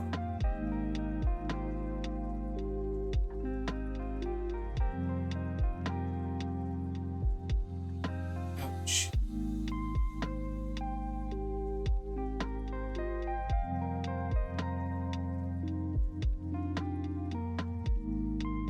You do.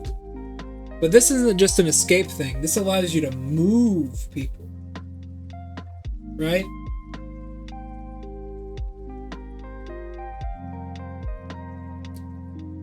Not unless he's... I mean, bugbears are a size larger, yes. But this allows you to do that in pretty much any situation. Keep in mind, it is a humanoid. So, like, it could be good. If your fighter in the front... Because you're a support class, right? You support people. So, if your fighter is in the front fighting someone who has, like, a weapon or a shield, keep in mind, shields can also be dropped. And shields are very powerful. You can just cause them to drop it.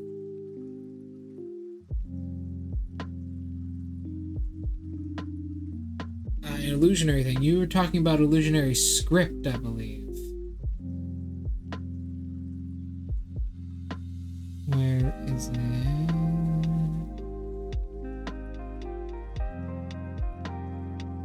Silent image.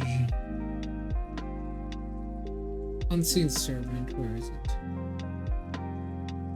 Detect magic, disguise self, whisper, distort value is pretty funny. Earth tremor. Illusionary script, right there. This basically makes lettering.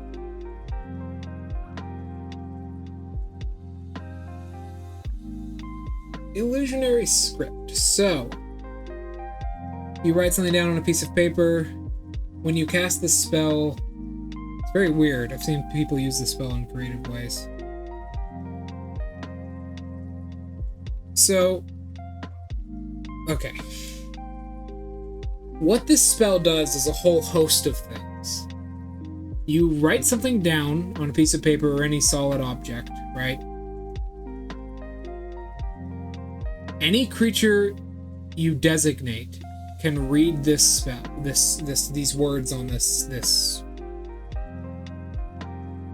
whatever, right? The writing appears normal, written in your handwriting, and conveys whatever meaning you intended to. To everyone else, it looks like gibberish or garbage they can't understand. So you can disguise your writing. in any way. There's no way for someone who isn't designated to figure it out.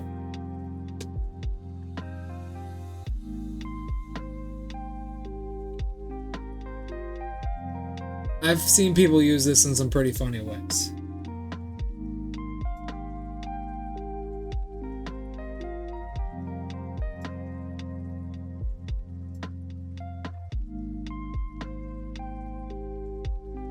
It can be pretty good.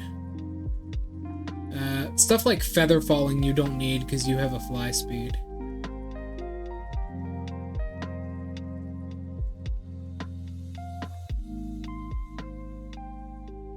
Identify can allow you to tell what certain things do.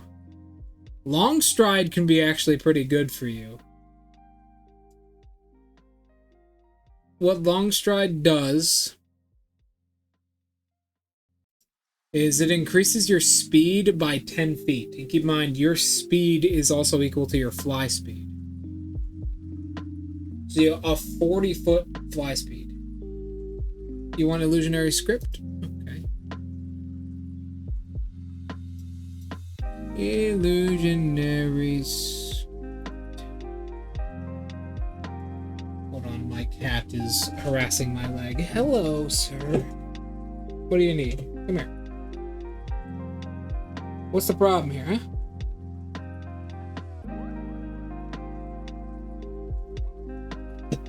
Okay, well, he's gone off. Illusionary script.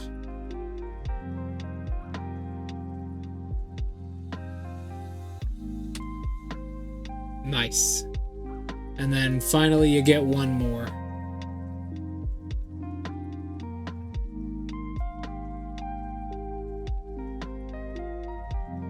It would make you very fast with Long Strider, yes.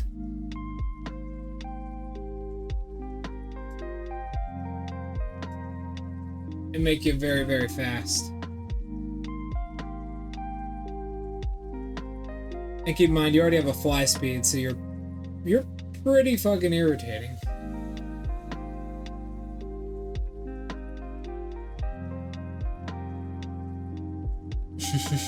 And keep in mind, it lasts for an hour. So you can cast this right before combat. Right before you go into someplace, and you can do that. Silent image. Silent image is weird.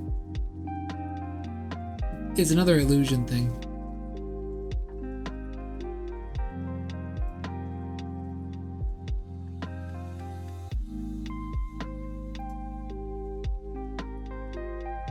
So, what silent image does is you create the image of an object, a creature, or some other visible phenomenon that is no larger than 15 feet.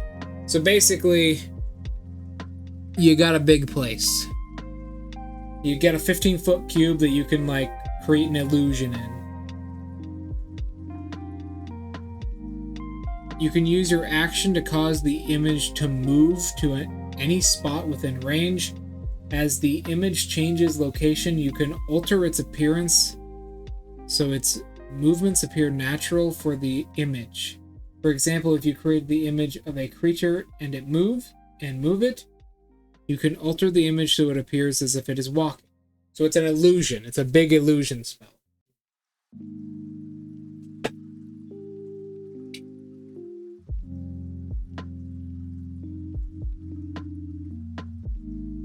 The big old illusion spell. Would you like it?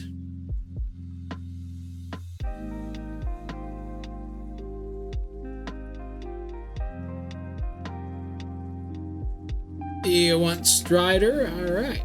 Strider's pretty good.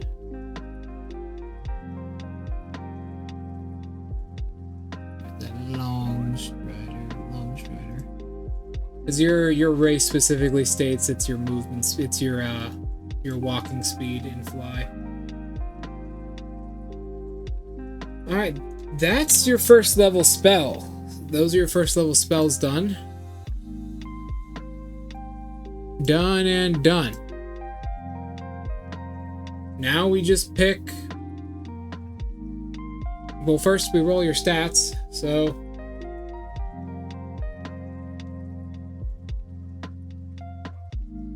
here's how D&D stats work.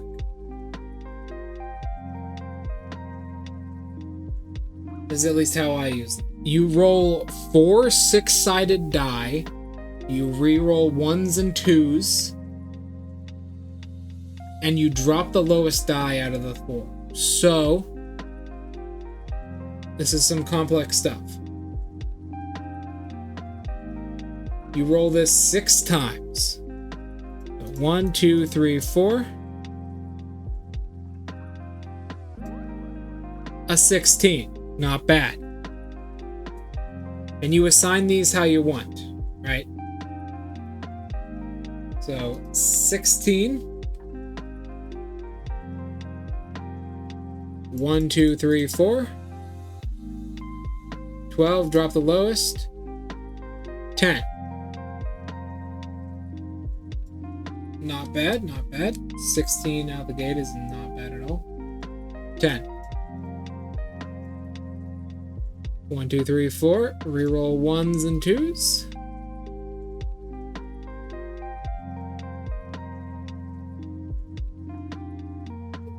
2, 3. Okay, and then drop the lowest, which is a 3. A 12.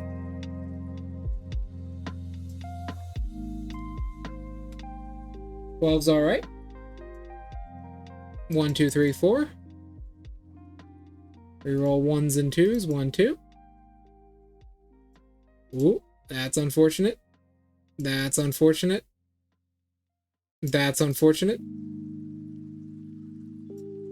12. Wow. Good thing I'm not rolling for Iris right now. Holy shit, that would be horrible. 12. These are pretty bad. This is a pretty bad stat lineup. Then 2 more times. 1, 2, 3, 4. 1, 2. Drop the lowest. 3. A 12. Okay. All right. Another 12.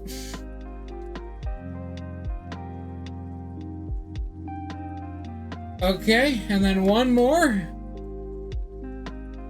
1, 2, 3, 4. Drops 2s. Oh, we got a 5 and a 6. A 15. Not bad to finish it up. I don't know about them 12s, though. Those are your stats. 16, 10, 12, 12, 12, 15.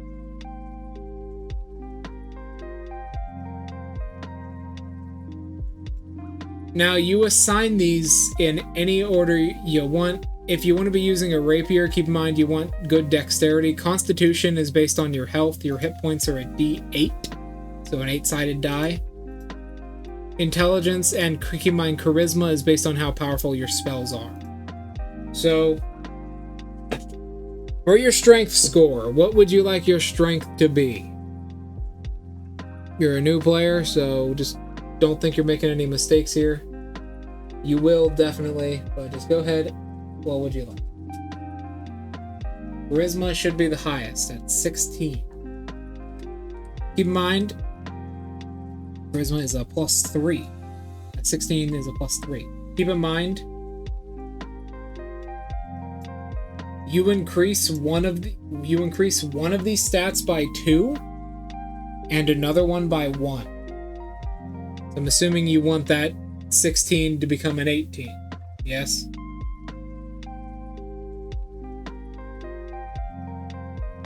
I'm assuming that would actually give you a really good charisma at the gate.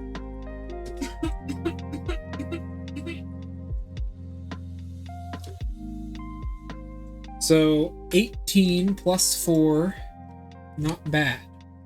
Not bad. All right. Now, what do you want your strength to be? Strength is based on how much stuff you can carry and what certain weapons you can use, although you don't have the ability to use any of those certain weapons.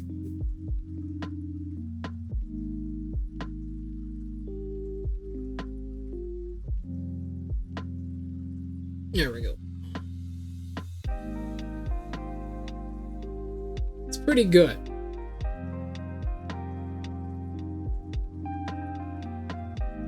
Also, your spell DC would be 14.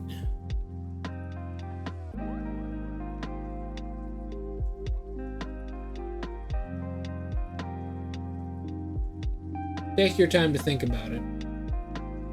Draco, have you ever played a bard? I don't know if you're still busy, sorry, but...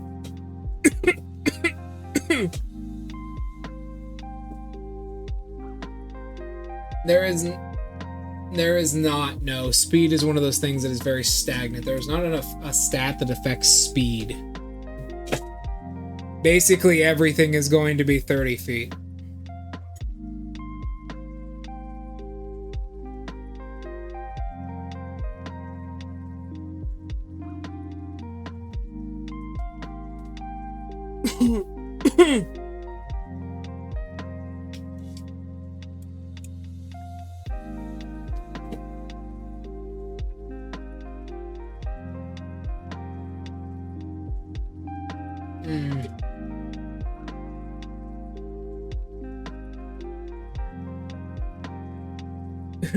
All right. Well, while we're doing that, while he's doing that, I will go to Bard and look over some of the subclasses. Also, let me deal with this cat. Actually, you know what we can do instead? We can make another character.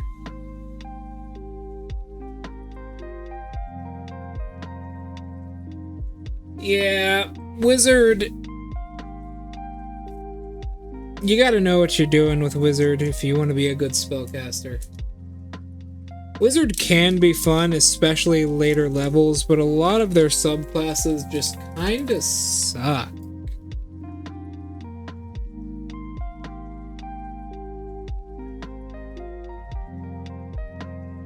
A lot of the later level stuff just kinda sucks.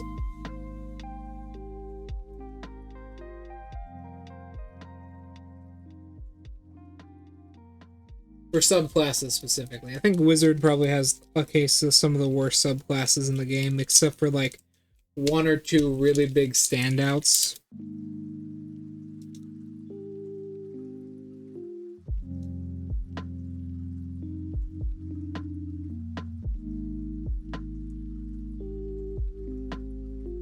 Pretty good.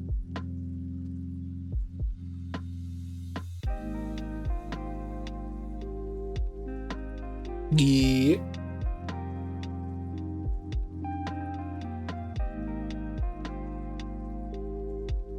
There we go. Alright, Draco. You know what I'm gonna do now? While we're waiting on Nemesis, I'm gonna make a backup character for your campaign.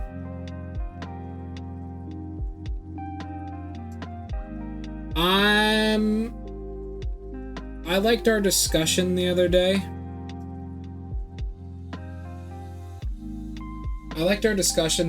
About Rangers, and I got inspired to make a Ranger. So now I'm gonna make a Ranger. A good Ranger.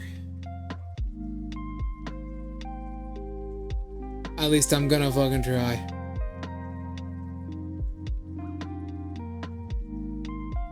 So Ranger kinda sucks.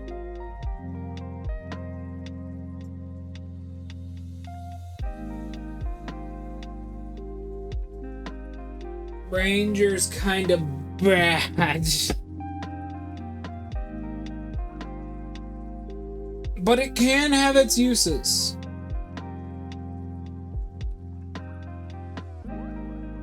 And I thought of a pretty good use for one.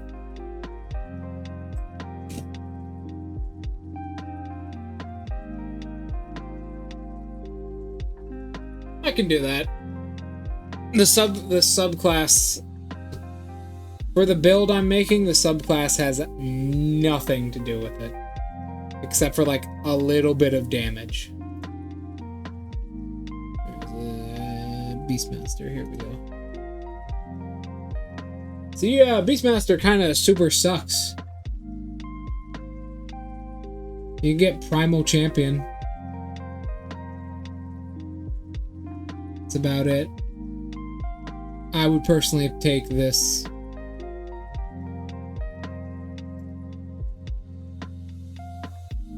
Original Beastmaster? I mean, I could do that. Watch and learn.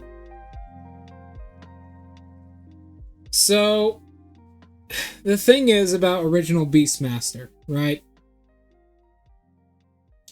You have to command it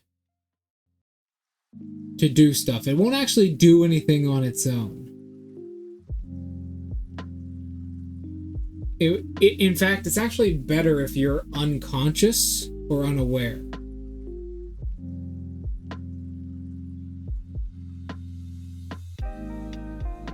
However, it can make opportunity attacks for you. And it's any CR 1/2 creature. I don't really get much else. They get exceptional training.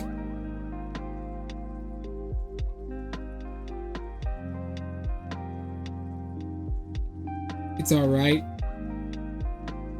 Bestial Fury is okay. It's alright. But here's what you can do, right? So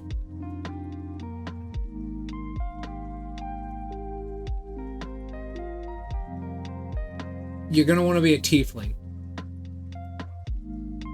Template.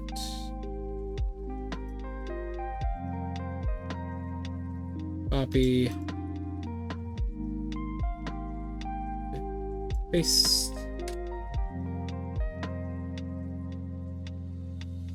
This is a good Beastmaster right here. First thing you're gonna want to be a tiefling.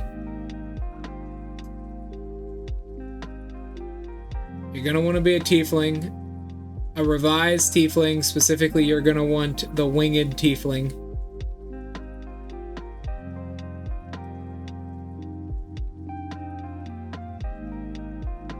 You're gonna want winged tiefling.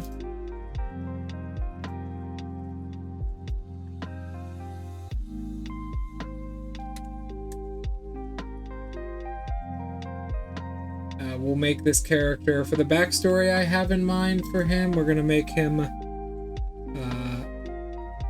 neutral evil. So, got that?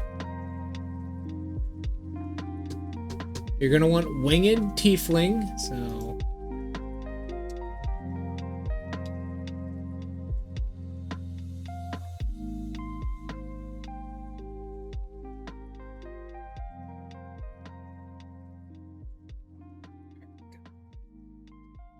and then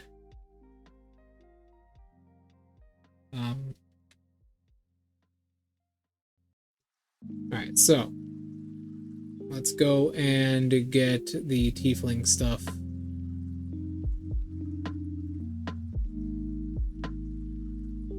So you get dark vision and some abilities here, so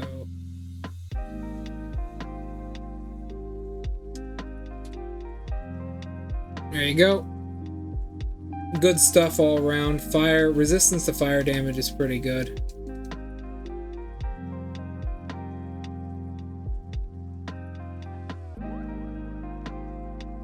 The big thing that you want here, though, is you're gonna want the winged tiefling, so you have a fly speed of 30 feet.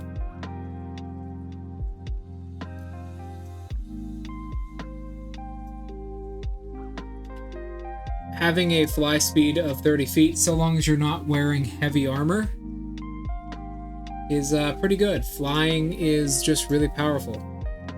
And we're going to take great advantage of this. Very, very, very big advantage of this.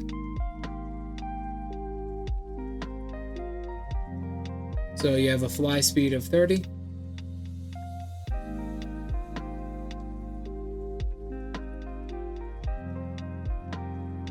So, alright. Because you're a ranger, you're gonna wanna crank things a little hard, so you're gonna want to take the rewarded background like I did with Nemesis's Fairy. You're gonna want to take the rewarded background. And you're gonna want to take Lucky out of it.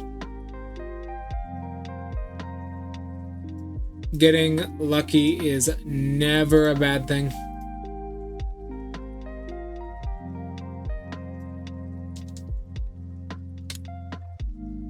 So there you go, you got lucky.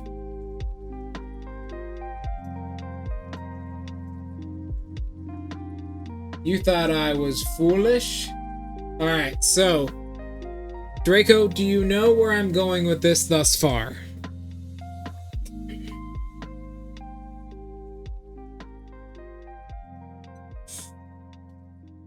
Do you know where I'm going with this thus far? What do you think I'm doing here? Because you might not expect it. There we go. I will go original Beastmaster Ranger, though.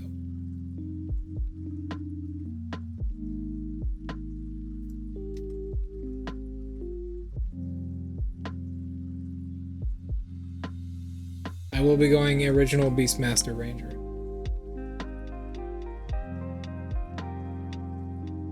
Just for the X challenge.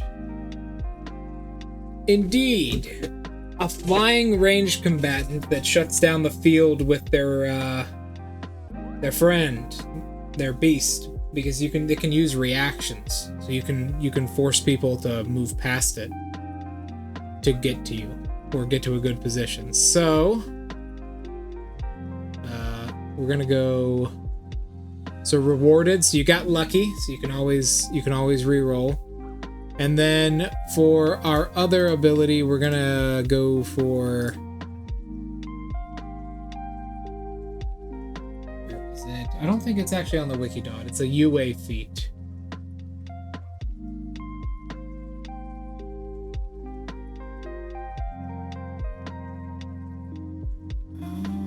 Where is it? It's not here. Let me go get it.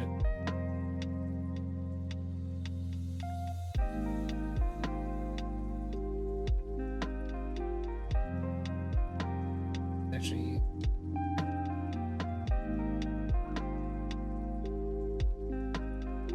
outsized might. It is a UA feat that gives you powerful build, which you're gonna want to lift oversized weapons. Is your starting feat right here. You gain the athletics skill no matter what, keep in mind.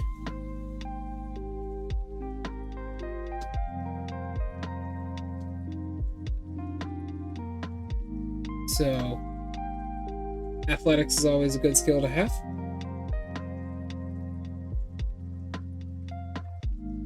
Always a good skill to have. It's just one of the better skills. So you can now, you have powerful build, which allows you to do that. You also have advantage on saves against being knocked prone. So, you now have powerful build, which means your weapons can be one size larger without you taking that disadvantage, right? The stats were the only things for this character, other than the equipment. Yes, the stats and the equipment were the only things left. They were the only things left. I'm just showing Draco how I'd make a Beastmaster Ranger. Beastmaster Ranger is like basically the weakest class in the game.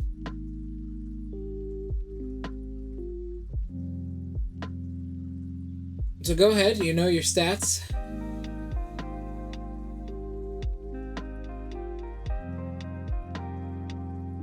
What do you got for me?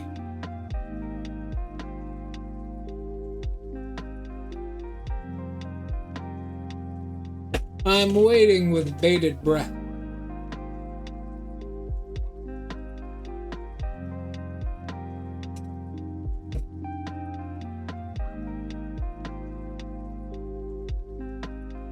Where was I? Right. So, just tell me when you're ready, Nemesis. I will continue with this. So, you got oversized might now. I'll continue with this character. You got oversized might now, which means you can wield oversized weapons. Yes, dexterity should be pretty high, right? Dexterity is what determines that. So, you want your 15 in there? You can turn that into a 16, keep in mind.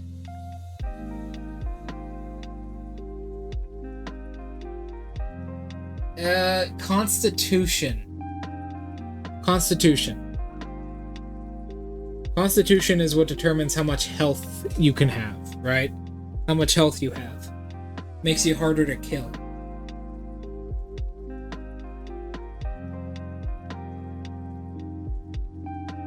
For con or dex? For con, I assume.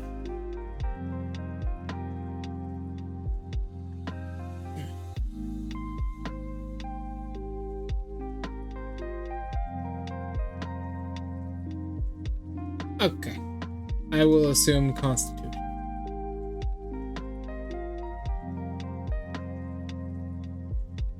Me. Come on. It's not letting me do it. Come on. There. Okay. 16, which is a +3. Having good con is basically always a good thing.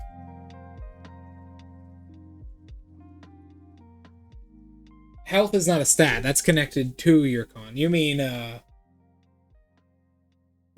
dex. You want your dex at +3.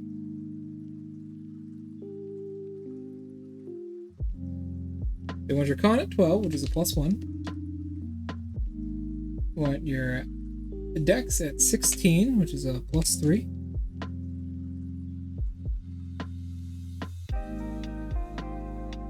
Alright, and you got some 12s.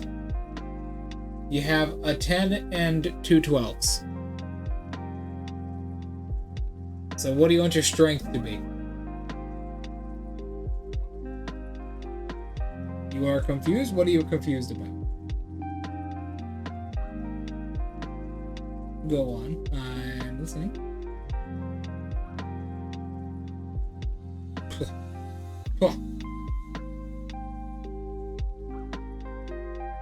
Let me actually sort these out. Let me sort these out. There we go. And erase all that and erase all that.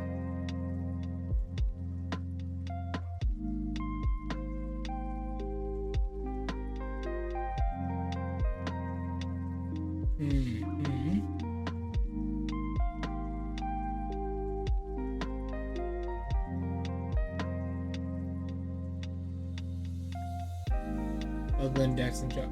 Oh, the ads are on, by the way. It's a minute in. I did not realize that until now.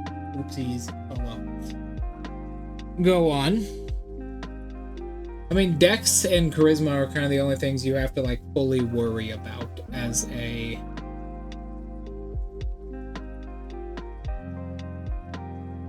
bard, right?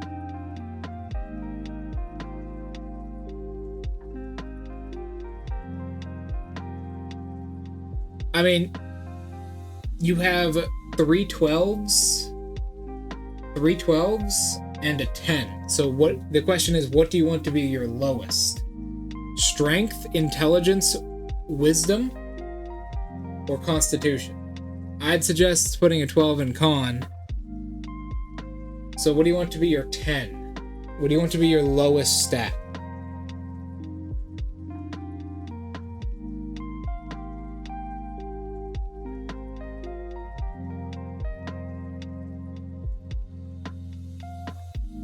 That's the hard one.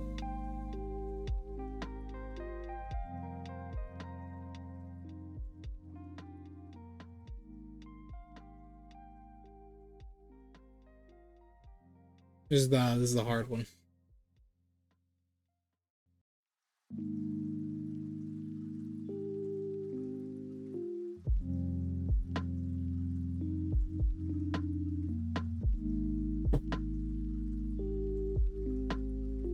Strength it is.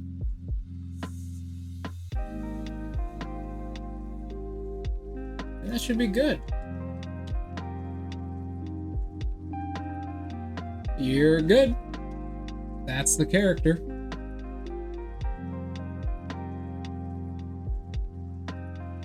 Intelligence 12. 12. That's the whole character done.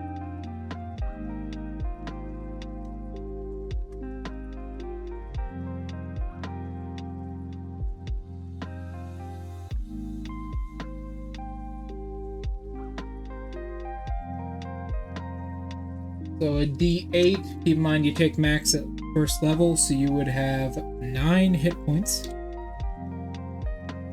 Bards get... What is a bard's armor?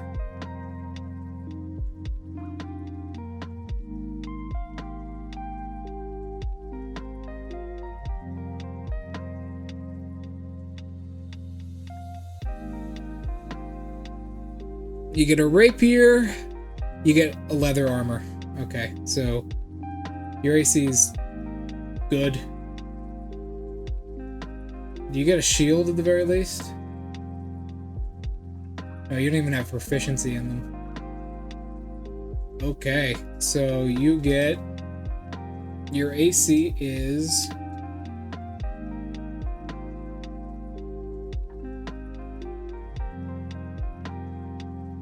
14. Actually, that's the wrong character. Your AC is 14.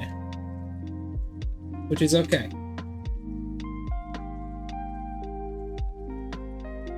That's the character. You can't use them, unfortunately. I forgot, bards don't have proficiency in shields. That means you can't use a shield. You're not trained in how to use them effectively, so you can't use them. I'm actually kind of surprised that bards only get light armor.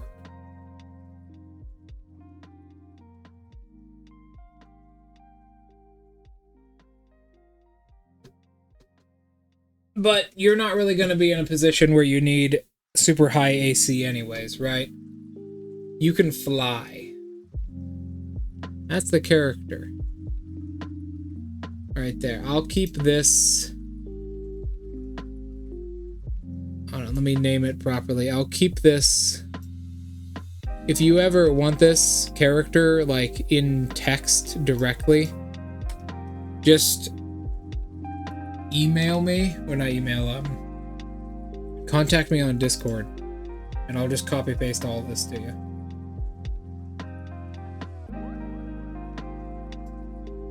There you go.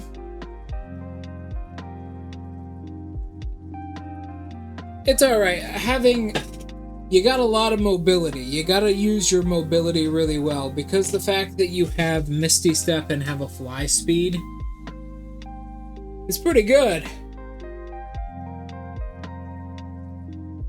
Keep in mind, in 6 seconds, you can be 60 feet in the air. Pretty good.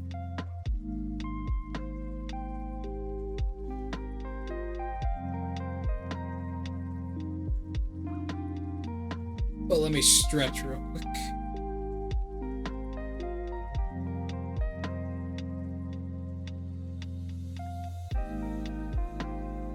Ugh. Yep, backstory is what usually would come next.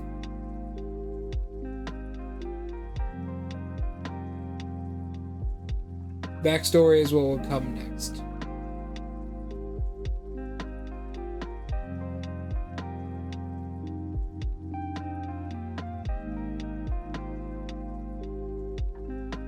What is some...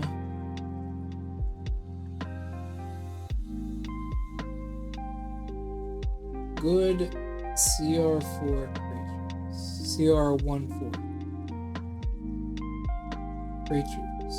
I'm trying to think. Give me a second. Let me think.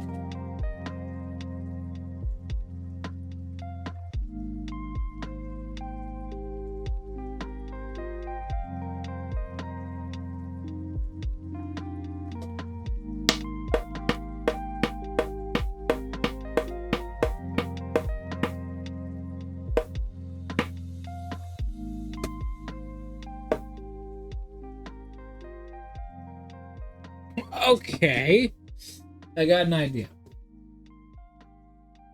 So this is my character I'm using as a demonstration here. So we have outsized might, lucky, racial stuff, description, AC.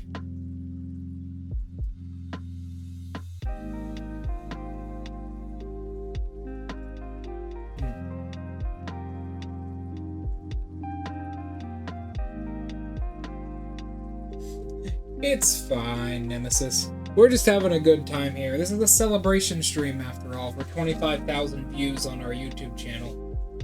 On one video. We're celebrating.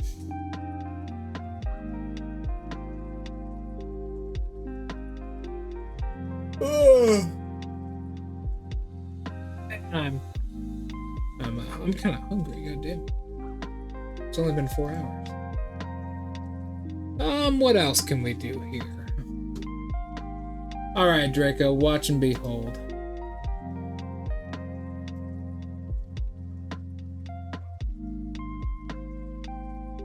Watch how a master does it. I've been doing this for 15 years.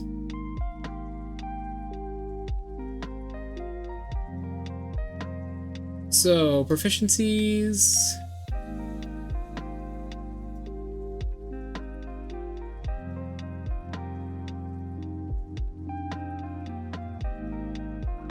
We're gonna go...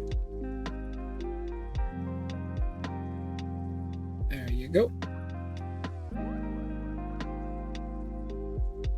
And then for our 2 skills we pick... 3, sorry, we're gonna pick... Perception and Stealth. Always good to have.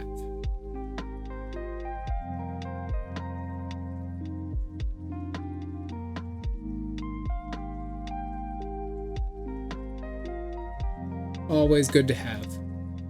Perception and Stealth.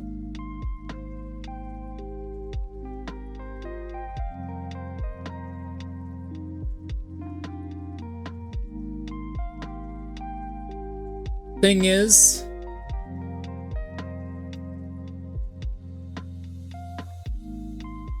I regret ice cream. You got a horrible stomach ache or something?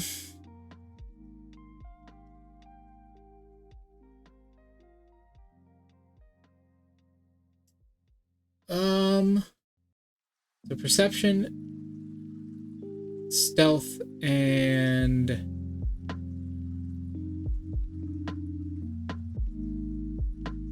oh yeah, that happens. That happens. We want to go rewarded. So rewarded. I'm gonna X out all this. For this.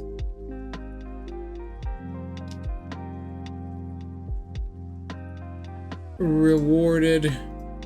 Rewarded as a background gives us 1 language, so let's go under languages.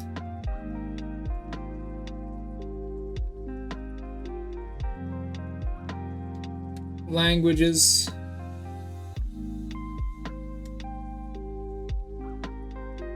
We automatically have Infernal, I do believe.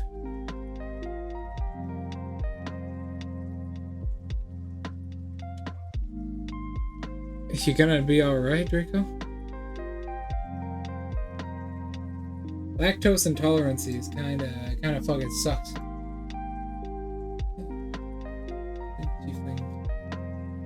Yes, we speak Common and Infernal.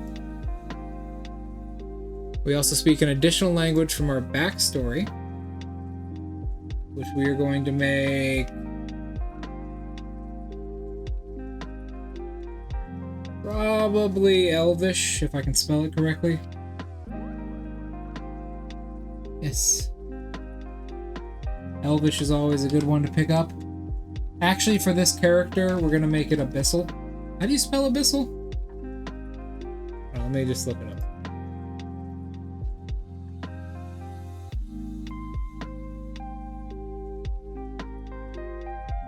We will want...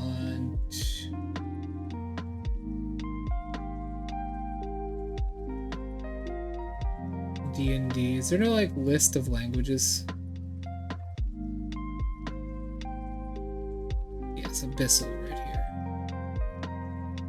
For this character, I'm going to take Abyssal.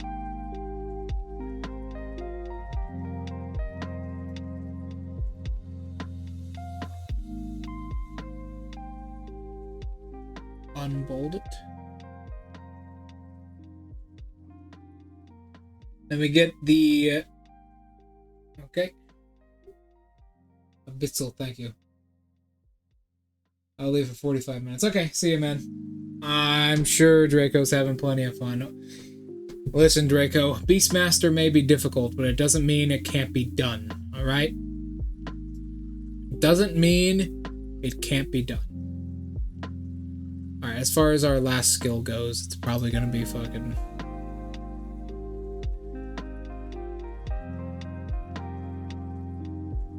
God, man, I don't know. Survival? Maybe?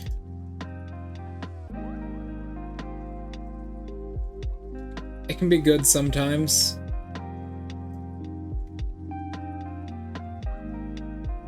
Those are our skills.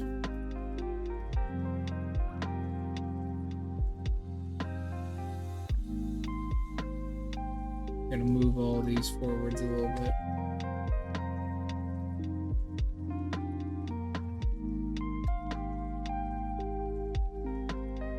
And then as far as our stats go,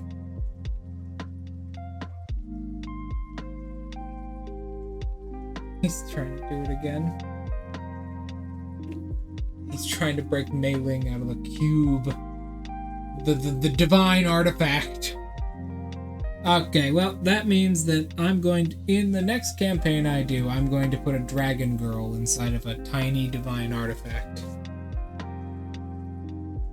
That's just happening now.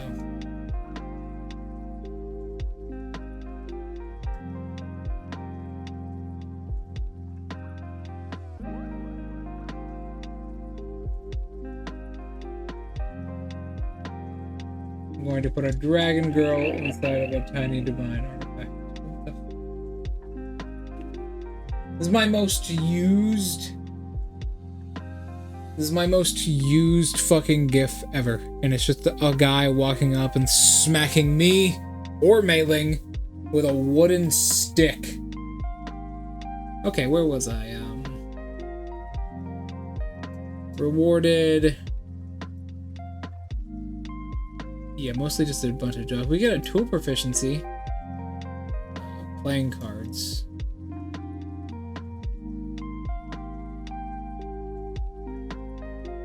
Playing cards, nice.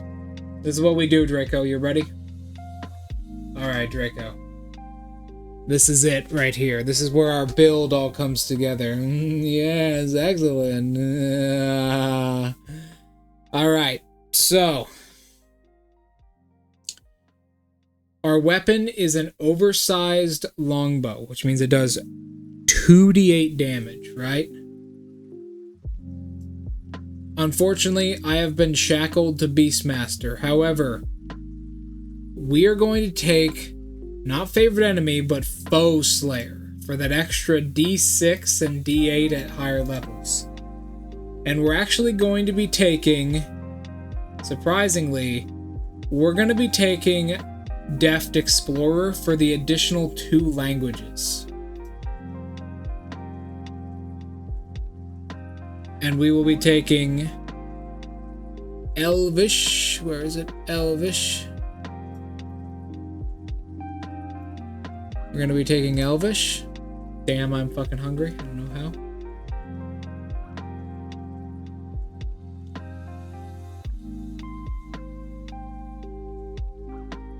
And probably Giant. Or Dwarvish. Dwarvish, probably.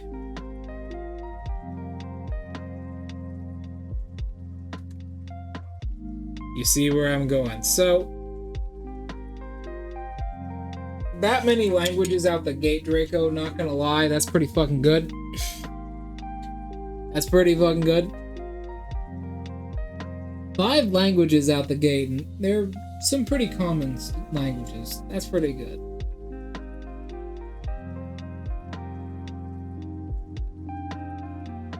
Alrighty then. So, and then this is just our inventory. We're just gonna... Normally I'd organize this a bit better, but...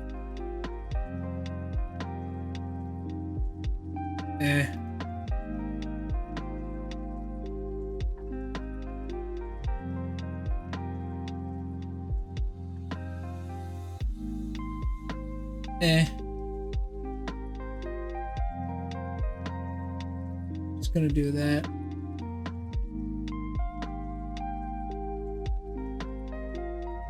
The lazy man's way.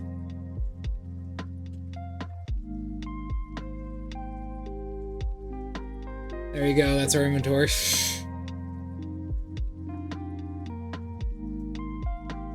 Okay, Draco, so you can probably see where I'm going with this. High utility, high damage build. And then we ignore our subclass. We basically don't get a subclass, okay? We don't get a subclass because our subclass is so comically bad that it's just used as a wall.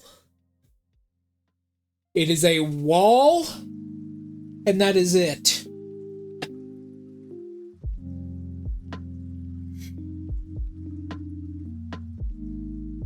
We are a reject ranger.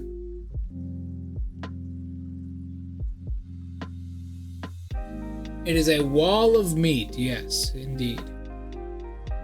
It is a wall of meat. Let's go to D&D weapons. Because all rangers start with a longbow.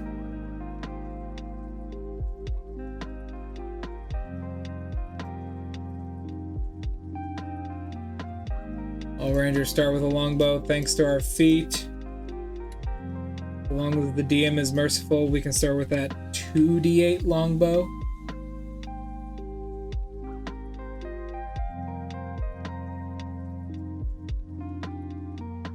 If not, we're gonna have to raise 100 gold pieces to buy one.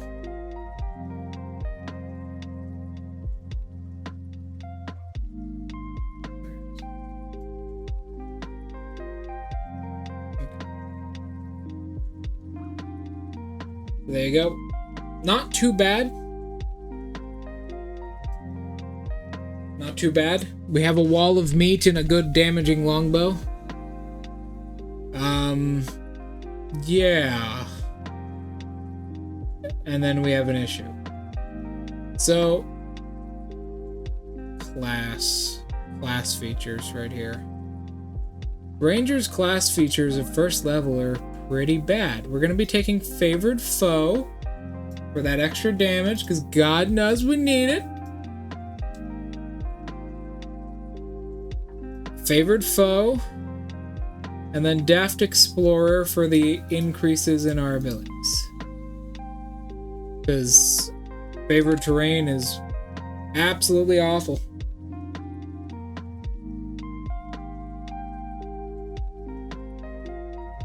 And then there you go, Draco. That's the beginnings of our ranger here. That's the beginnings of our ranger. Now then, Are you ready for the build? Because here's the build, right? I'll take this build all the way to level 20. So, here's the build. Take some notes. Fighting style, you take archery, for obvious reasons. Spellcasting, your 2 spells, you're going to want anything which requires your bonus action to boost damage. So, your mark, your normal stuff. Your Ranger Conclave, unfortunately a demon has cursed you to be Beastmaster, so you are Beastmaster. And then you're going to want to take Primal Awareness as well.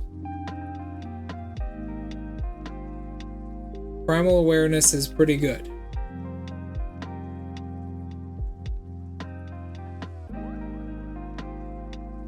Indeed, just like me.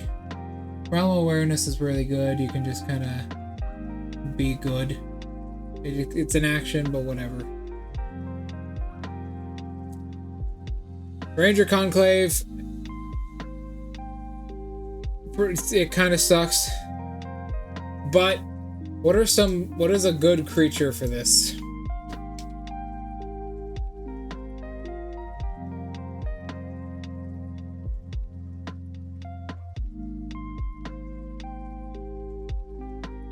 Is there anything good here? CR 1/2 or lower. Okay.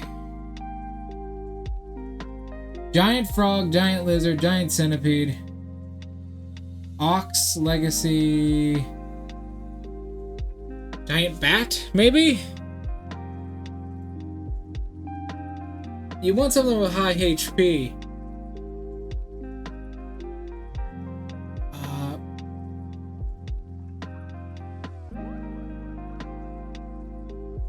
Diseased giant rat, raft horse, fucking cow, giant owl,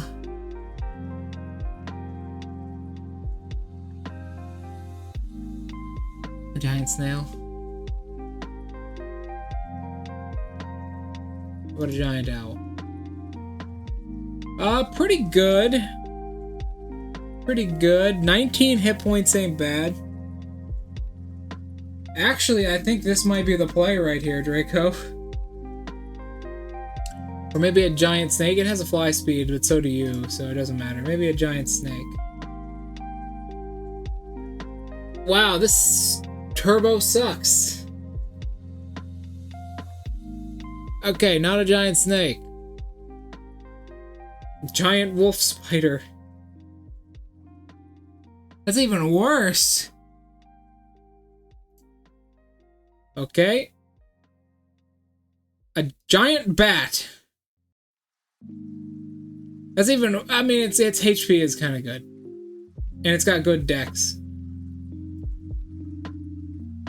And keen senses. But its melee super sucks.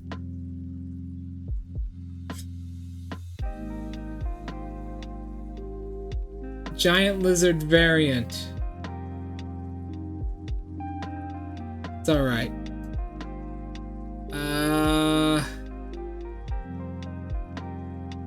Velociraptor.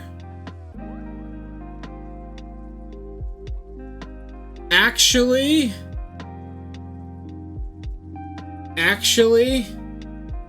its HP is super shitty.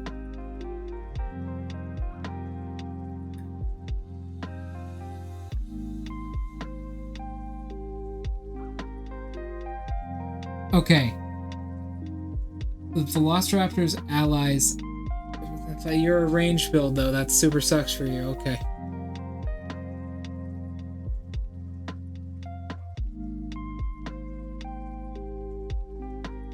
Fuck. A fucking... I think an owl. What a giant badger.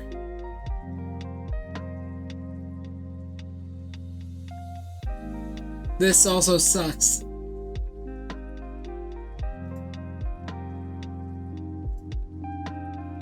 There's no good choices.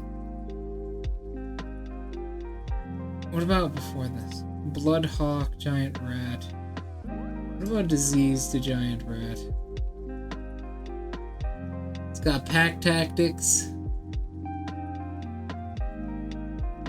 It can make you sick. There ain't shit. There ain't shit. A giant crab. Actually, hold on. This might be the play right here. It has an auto grapple.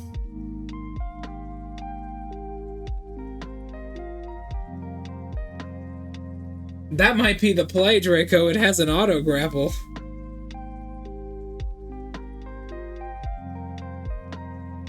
Yeah, it sucks, but it has an auto grapple, its HP isn't bad, and its AC is actually pretty high.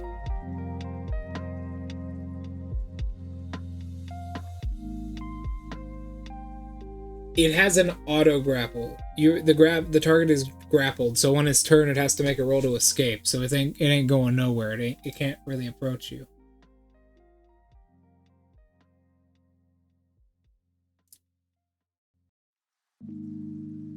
X-Bark. X-Beak.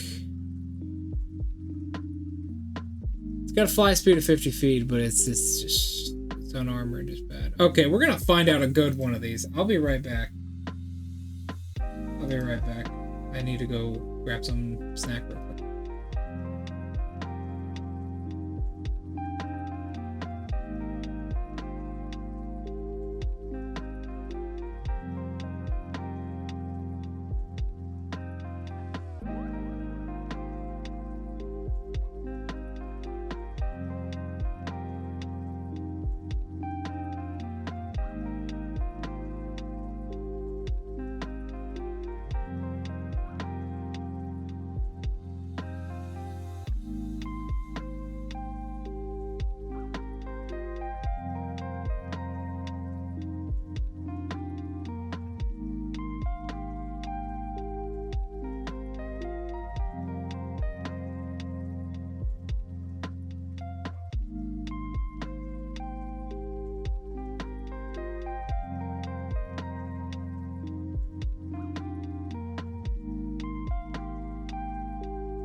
Alright, let's really put our heads together here.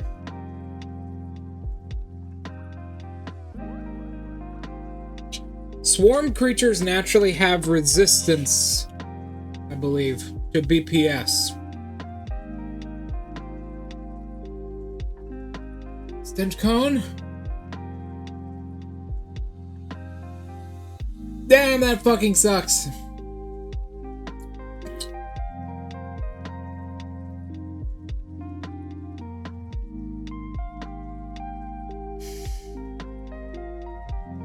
It's got a poison aura, though.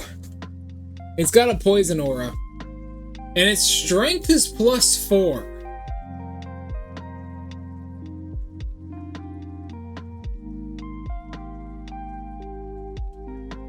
It's got a poison aura, and its strength is a +4, and its gore is not bad. It's very likely to hit.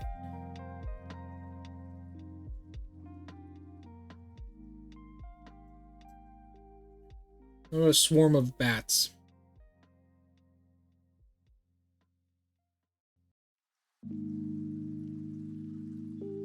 $2d4 piercing.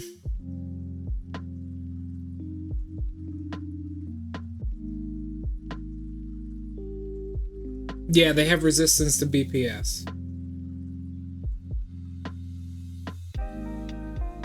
That's not bad. That's one of the better ones right there.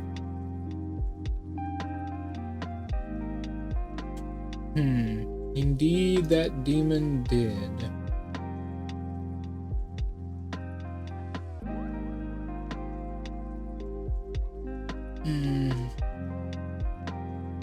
A deep growth. HP is really bad. What is innate spellcasting, though? Its charged is okay.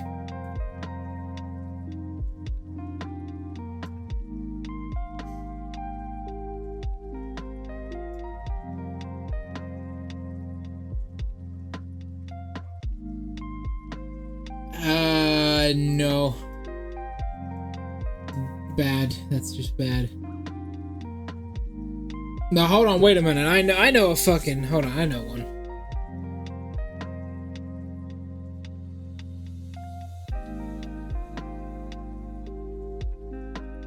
Insect swarm.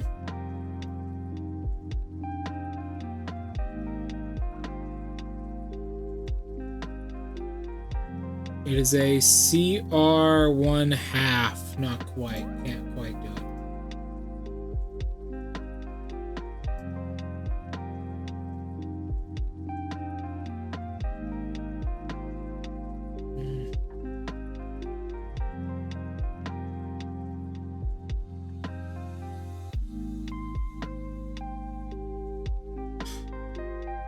God, I'd love to take from fucking D&D Beyond's bullshit.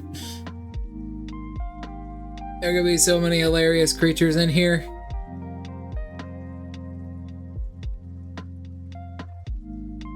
Tome of Foes, Descent into Avernus. Oh, these are all these. Okay, if it comes from one of these, I could do it. I could do it, so long as it comes from one of the manuals or something.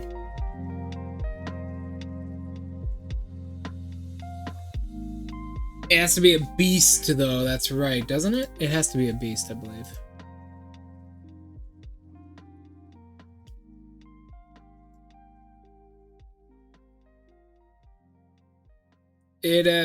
A beast. Choose a beast that is no larger than medium. Okay. Beast no larger than medium, so medium.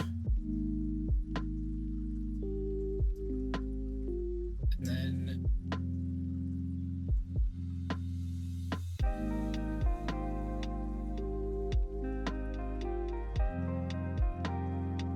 beast filter.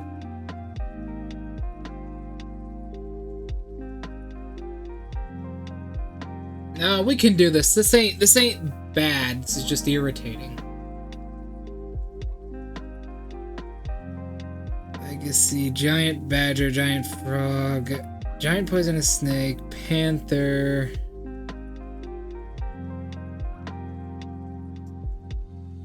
What's this? Oh, this thing has flyby. It's alright damage as well. AC's HP is really bad though.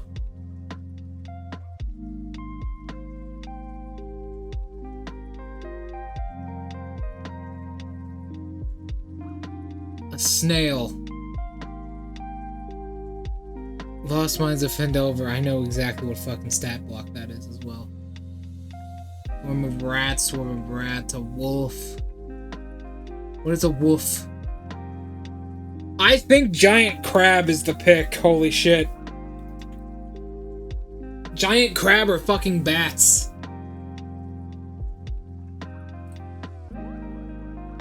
Space swine. Oh, that's a Spelljammer thing. Swarm of bats? Maybe. It's got okay damage.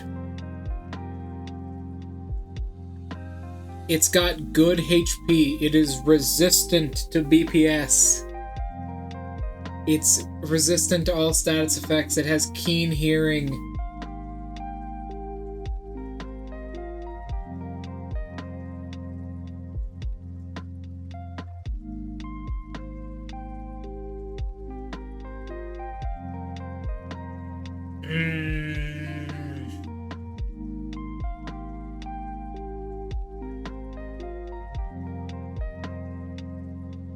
It can occupy the same space as another creature.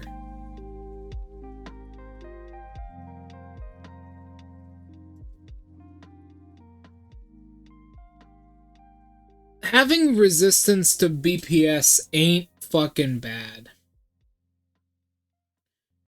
And its HP is like okay.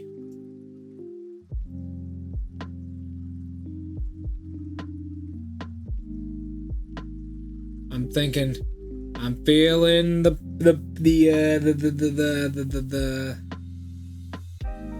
I'm feeling the power of the Ranger class. Give me a second, let me think.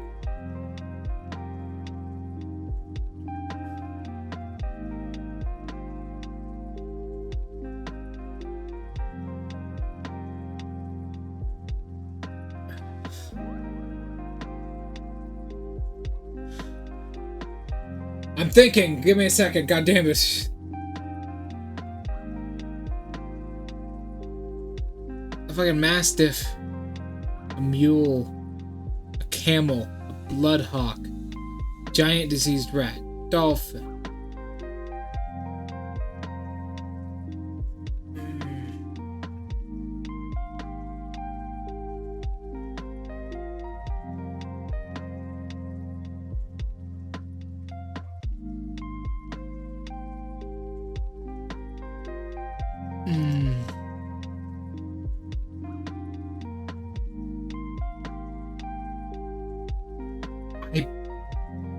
About Swarm of Rats. Does 2d6 damage, a little bit more. It doesn't have a fly speed, and it still has resistance. Has more health, less armor class. But more health. At 24. Its bite damage is a little bit more.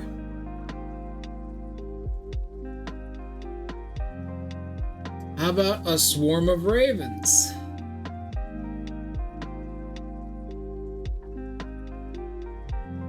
Yeah, I'm picking this. This is it. Just looking at its stats immediately. 2d6, not bad. 12 armor class, 24 HP, resistance to BPS. Alright, it's a Swarm of Ravens.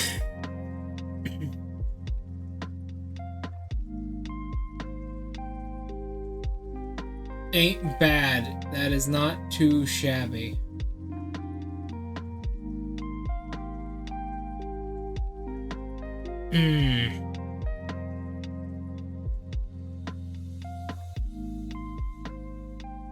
Yeah. Yeah. The other thing I could go for is a giant owl.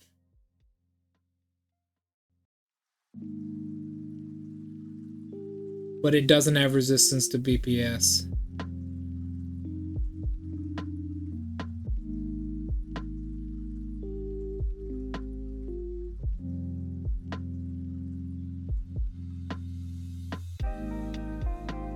I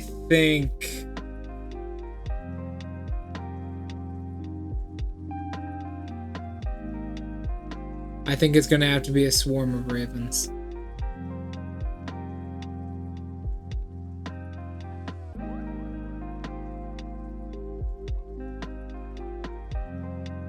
It's easy. On the people that we kill.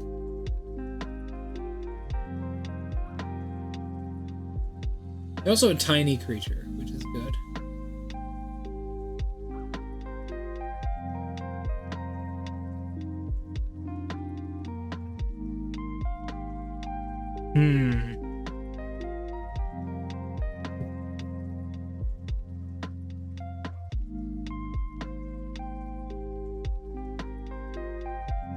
Yeah, effectively they have 48 hit points, right?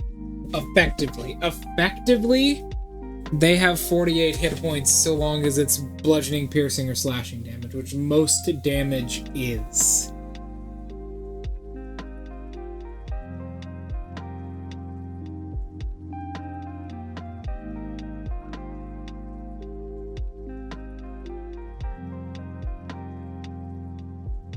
What the fuck were they thinking?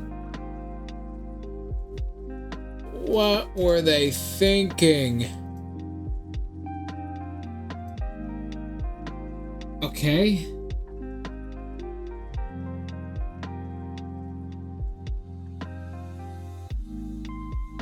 Add your proficiency bonus to the beast's AC attack rolls and damage rolls. Okay. Not bad. So it's actually got an AC of 14. Saving throw skill checks. Its maximum hit points equal its normal maximum and 4 times your ranger level. Okay. So if you know what? Swarm of Ravens isn't a bad call.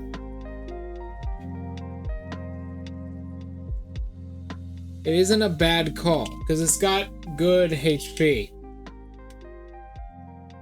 Thunder Wave wouldn't do too much damage to him.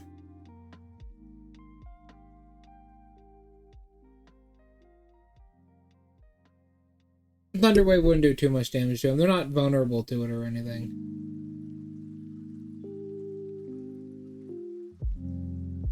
Plus, they have a good perception skill.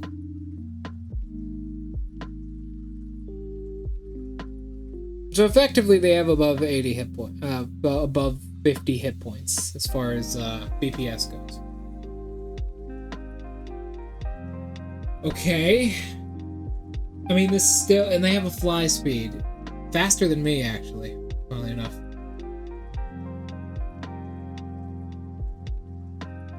And you're essentially hitting them with a greatsword.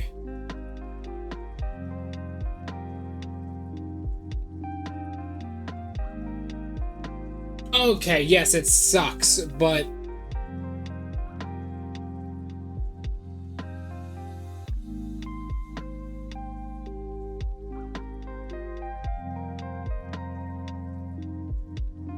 okay.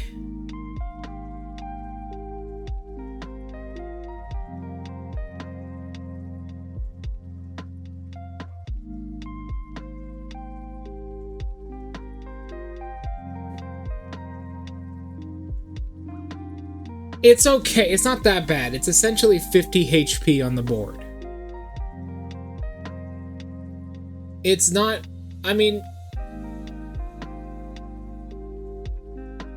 It sucks. It super sucks because you need to sacrifice your entire action to do anything with it.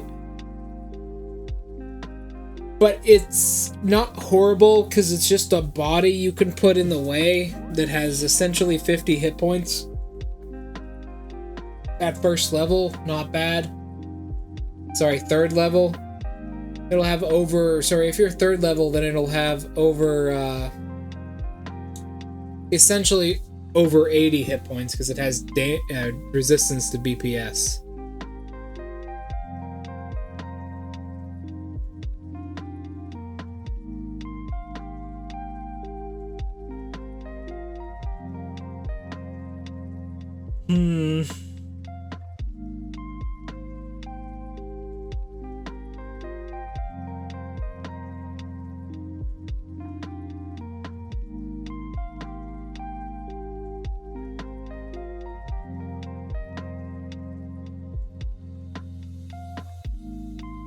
Sorry, I had to think for a second. Yeah, this is pretty bad, but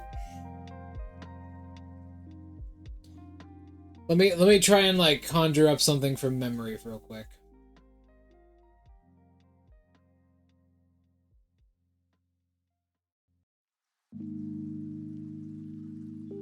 Oh, can't do it. I can't think of anything. Yeah, it's pretty bad. It's very fast though. And it has a fly speed.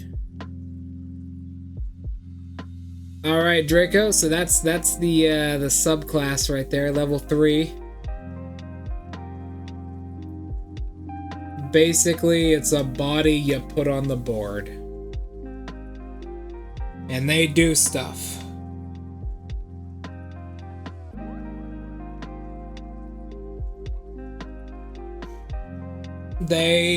Fuck, man, what do? They tank damage and make opportunity attacks. That's kind of it.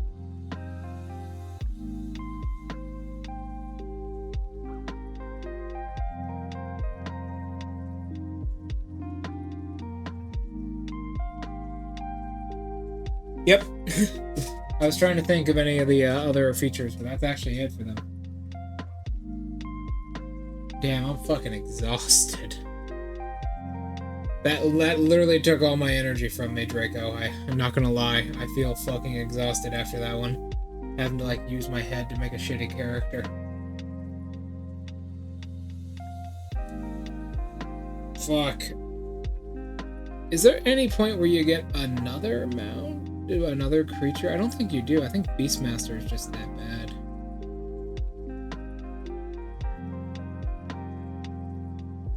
Let me read it.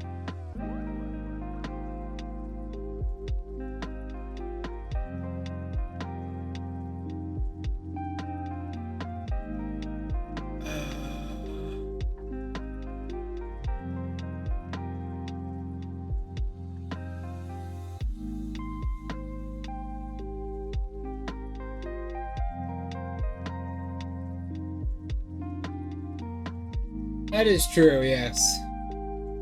But no, it doesn't seem like it.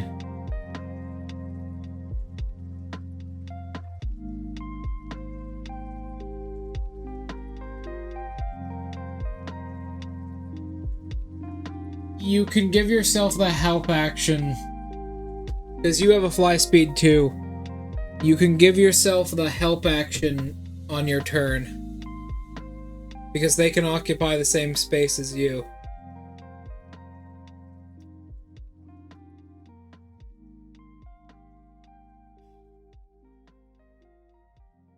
Oh, fuck. Hell, man.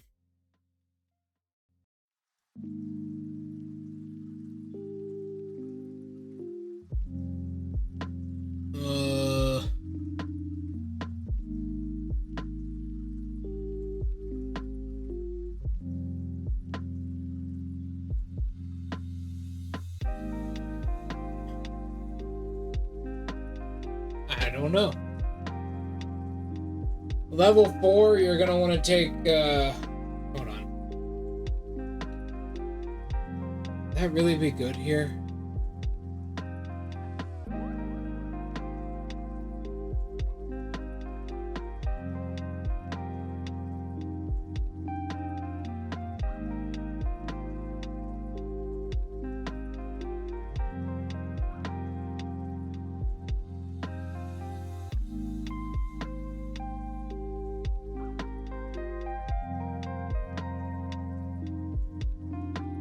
Nope. Okay.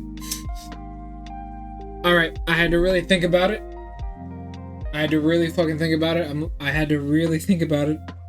There is no situation where attacking with your crows would actually be good. Even at level 7. Unless, like, you really fucked up and there's a monster with immunity to normal BPS, and you do not, by level 7, you do not even have the slightest fucking magical weapon, then it would be pretty good. But other than that, it's actually horrible in every way. So what you do is at level 4, you... He's back. Why did that overlap? I heard that twice. Boom, boom. God, Draco, I'm about to pass out. You actually sapped my energy from me. Oh, fuck.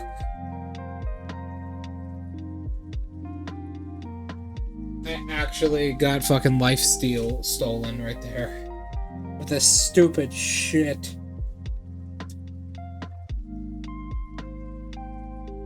I don't get it.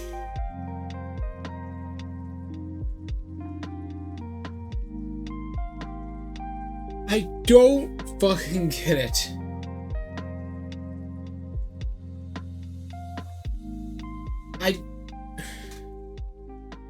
Why would you make something this fucking awful?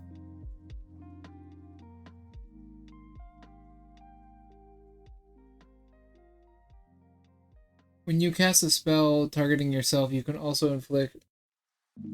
You can give it fucking haste! You can give it haste, and that is it. It's the only time you would use that shit.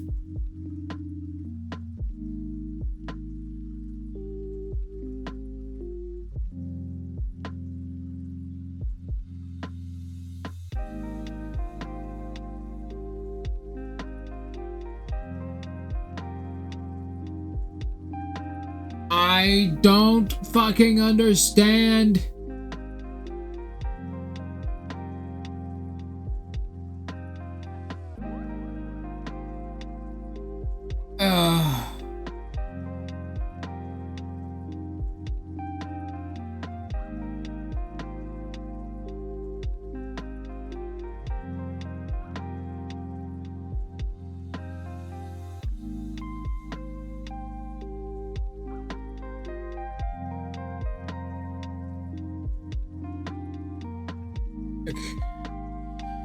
Honestly, the Find Familiar spell is better than this entire fucking subclass. That's not even a joke. Find Familiar has a lot of support through feats and abilities that actually make it really good. This is just shit. This is awful. Anyways, at level 4, you're taking Squire of Solemnia to make sure you hit everything.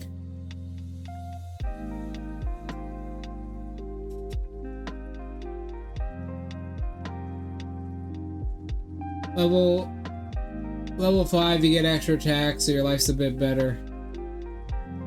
You get Deft Explorer next. It's alright. You can attack twice with your birds. That's okay.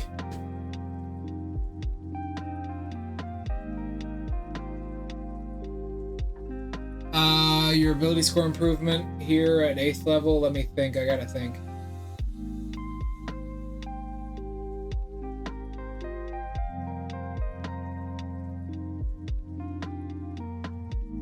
Like, it works. It can work.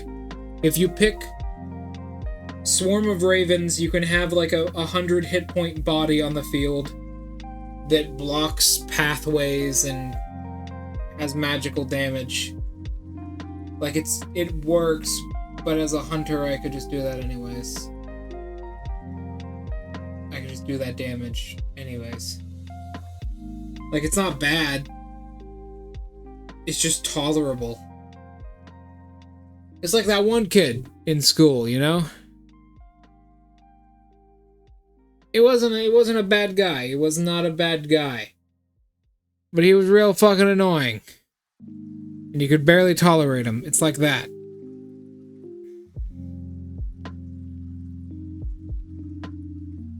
Plus with the... Thing is, they don't get a free movement action, so with the crows having a high fly speed, that's actually good for you, so you don't have to use multiple actions to bring them over to you to give you the help action. God, I want to go to sleep.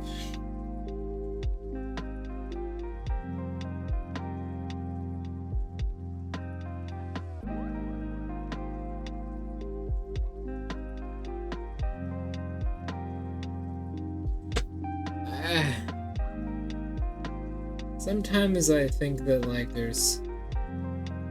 when you lift up a snail's folds, there's like little human skulls in between them, and each of those human skulls represents a little bit of water that's on the snail that collected there and became calcium that the snail uses as part of its harem. That's how I feel right now.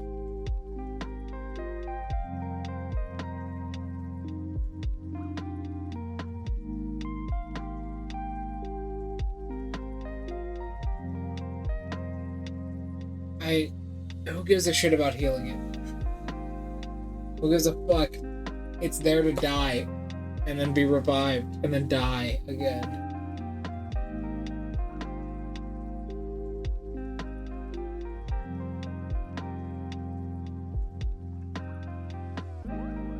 There's a woman with a octopus head that doesn't look like she has one from the right.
I don't even know where I go.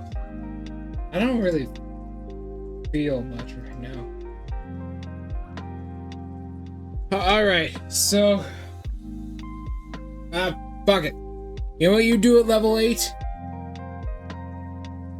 You fucking... You fucking take... You take Brawny to get another oversize of your weapon and just pay 150 gold pieces for a 2 times oversized fucking bow so you can do an extra D8 damage. That's what you do at level 8.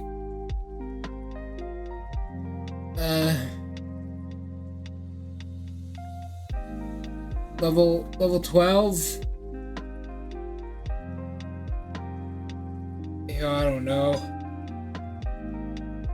Level 12, you just take Sharpshooter to get better range so you never have to be near anything.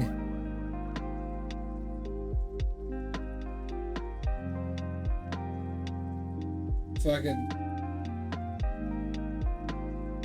level 16.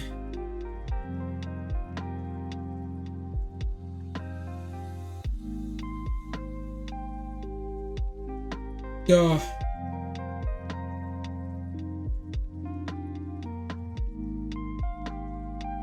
Knight of the Sword feat. What is it? Well, yeah. At that point, why not? You want to take Martial Adept for that fighting style to get close quarters shooter. For that extra +1 to hit. And then at level 18, you're going to want to take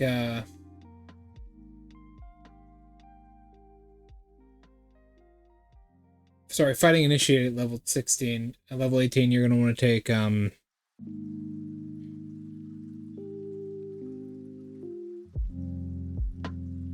fuck it, how about you just like literally retire the character and wipe your ass with its fucking notes and sheet. Because if you somehow played a fucking Beast Master Ranger who sucks and is a massive liability to the party unless it's the DM lets you be useful.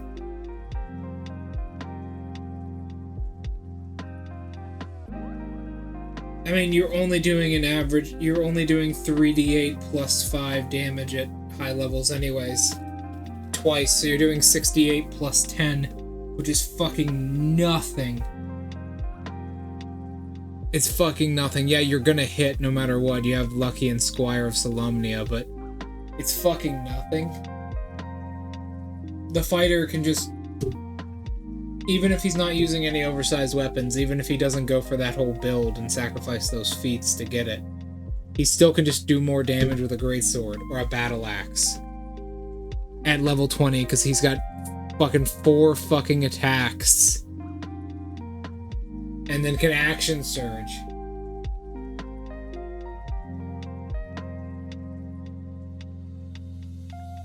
Maybe, honestly, something like Divine Smite would be good. Fuck, just give Ranger a second attack action. At level 11, just give them a second extra attack.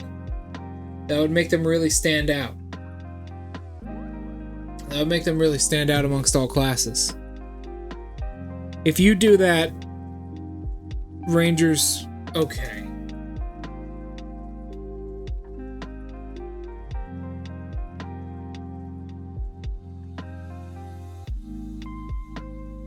If I got a fucking Beast Ranger, a Beastmaster Ranger to level 20 like this, no matter what happens to that character, I'd consider it a W. I would consider that shit a W. I mean, fuck, I'm happy to play D&D at all. I've had characters murdered by other players for the squabble of magical items. So I'm happy as long as I get 10 minutes of playtime, but it'd be pretty cool to get a ranger that far.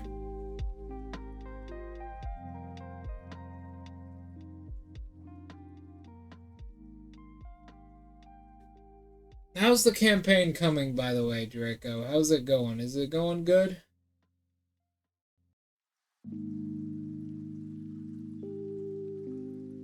Is it going good? What's the campaign called exactly?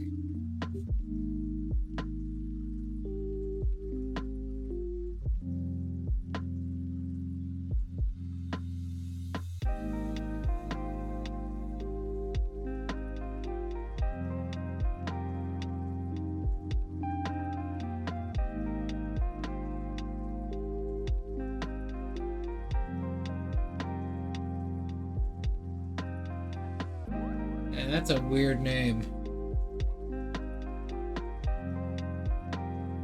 Fuck. I've been playing too much BG3 recently. I kinda wanna bite Astarian's nipples, man.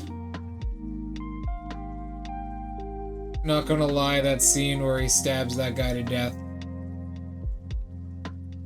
The way he stabs him to death is pretty fucking hot, not gonna lie. Those animations look real good, man.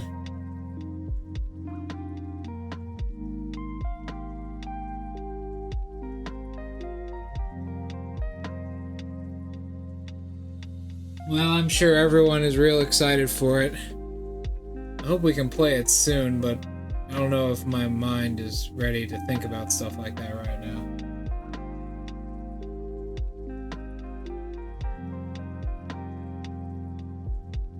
Rise of the Lost Demons, that sounds real nice. Damn it, they have resistance to the elements. Actually, that doesn't affect me at all. Most of the damage I do is an elemental. It's radiant force and necrotic, but... Damn it.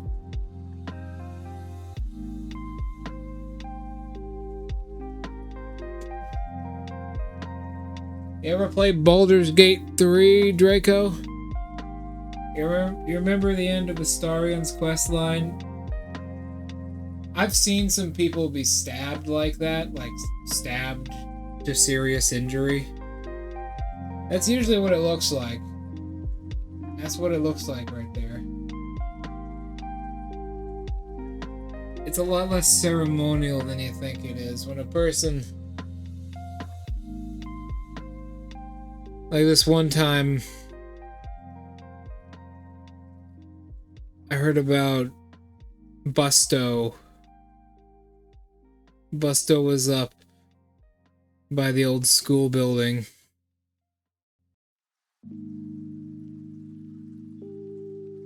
And I saw the camera footage later of him fucking up some fucking deep greens, man. It was just 2 little bucks. But they were passing on our fucking shit, man, and like, you can't do that, not at a schoolhouse especially. Like, you can't do that. They had to be taught a lesson.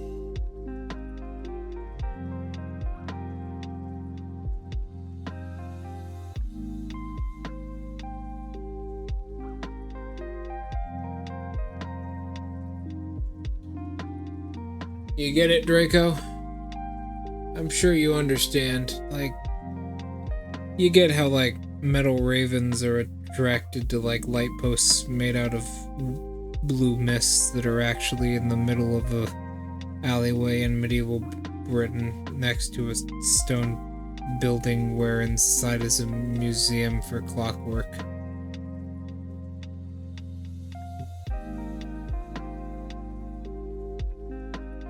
When I become a little too tired, my mind becomes uncontrollable, and all the ideas that I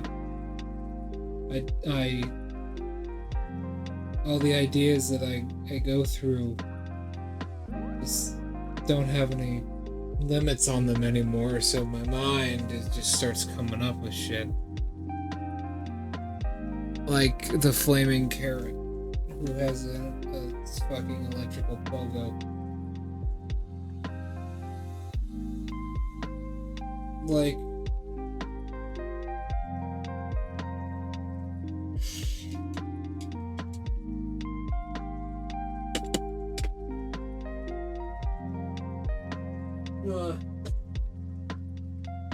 fuck, bro. Like, I need.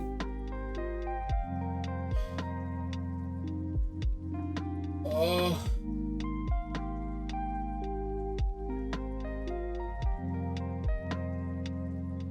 Okay.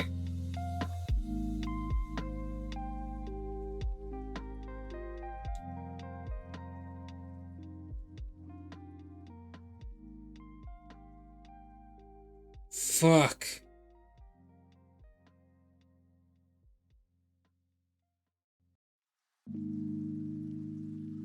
Fuck it. Why do they get feral sense at level fucking 18? Doesn't fight a fucking a barbarian get that shit at like fucking level?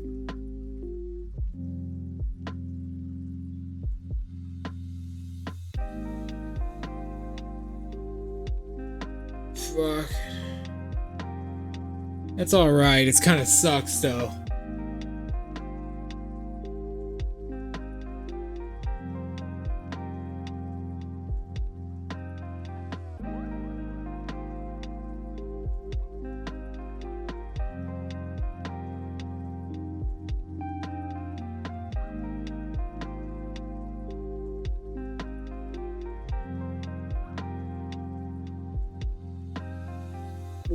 What saving throw did you just make?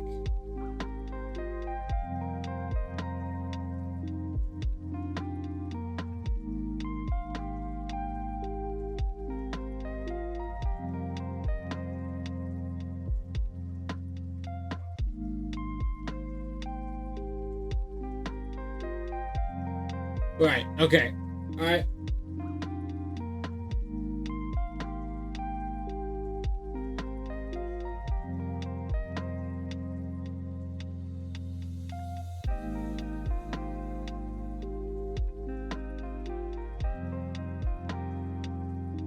Where am I?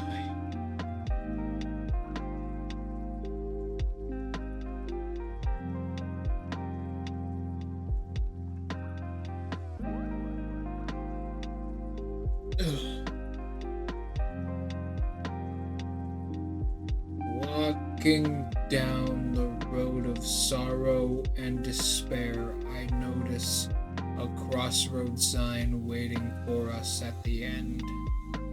Right, left, nowhere to go. A murder of crows overhead,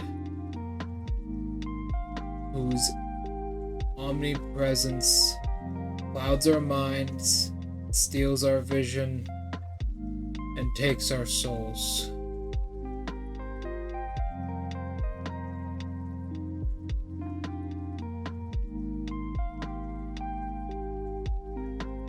Alright, Draco, I'm better now. So, I feel like that's just how Ranger is.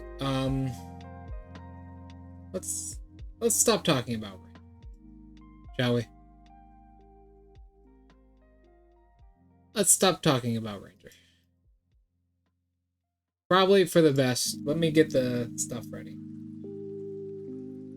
Do. Okay, Draco. I'm feeling better now. You fucking clipped me, motherfucker. Okay, what clips did you get? What? Stab.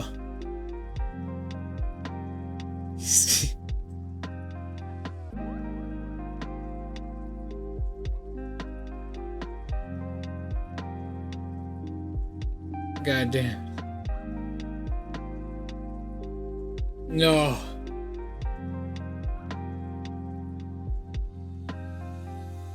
I'm pretty sure he's not even fucking here. I don't blame him. I'm not even here.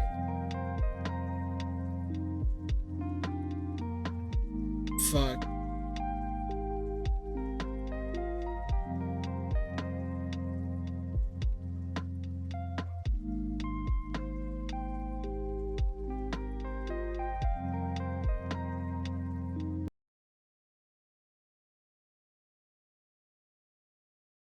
Okay.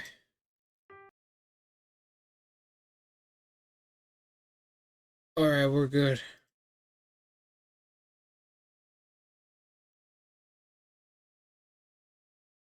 Hold on, give me a sec. Alright.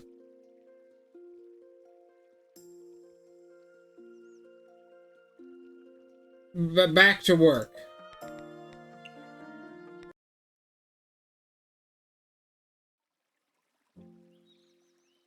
Back to work. No. Listen, man, I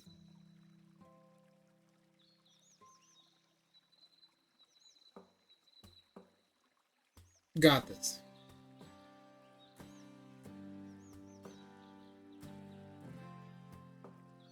Fuck.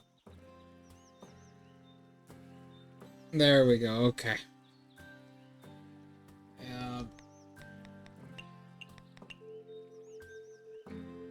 Gotta keep awake for a little bit longer today.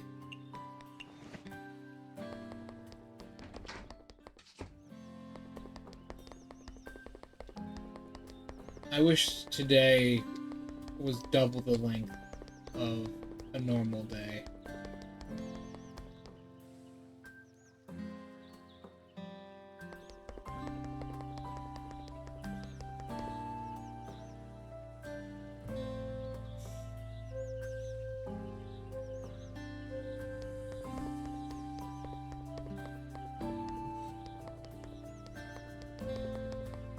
Nope.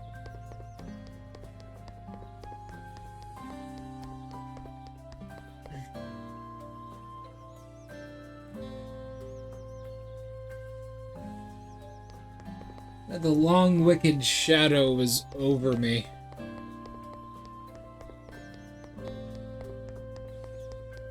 I feel as if Carcosa has arrived.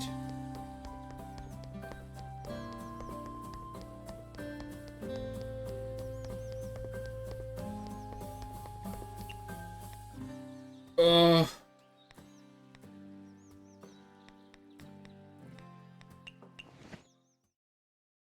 Fuck. Nope. Okay. Yeah, you're right. I can't. I'm getting a fucking headache. My organs are turning off. I'll see everybody later. Sorry for the shorter than anticipated stream. I did not think I'd fall asleep so easily. However, this was a good stream nonetheless. I still heavily enjoyed it. Can't think right now too well. I guess I'll see you all later. Hope making the campaign goes well, Draco. We're all looking forward to it, I'm sure, all 7 of us. Thank you, and yeah, goodbye.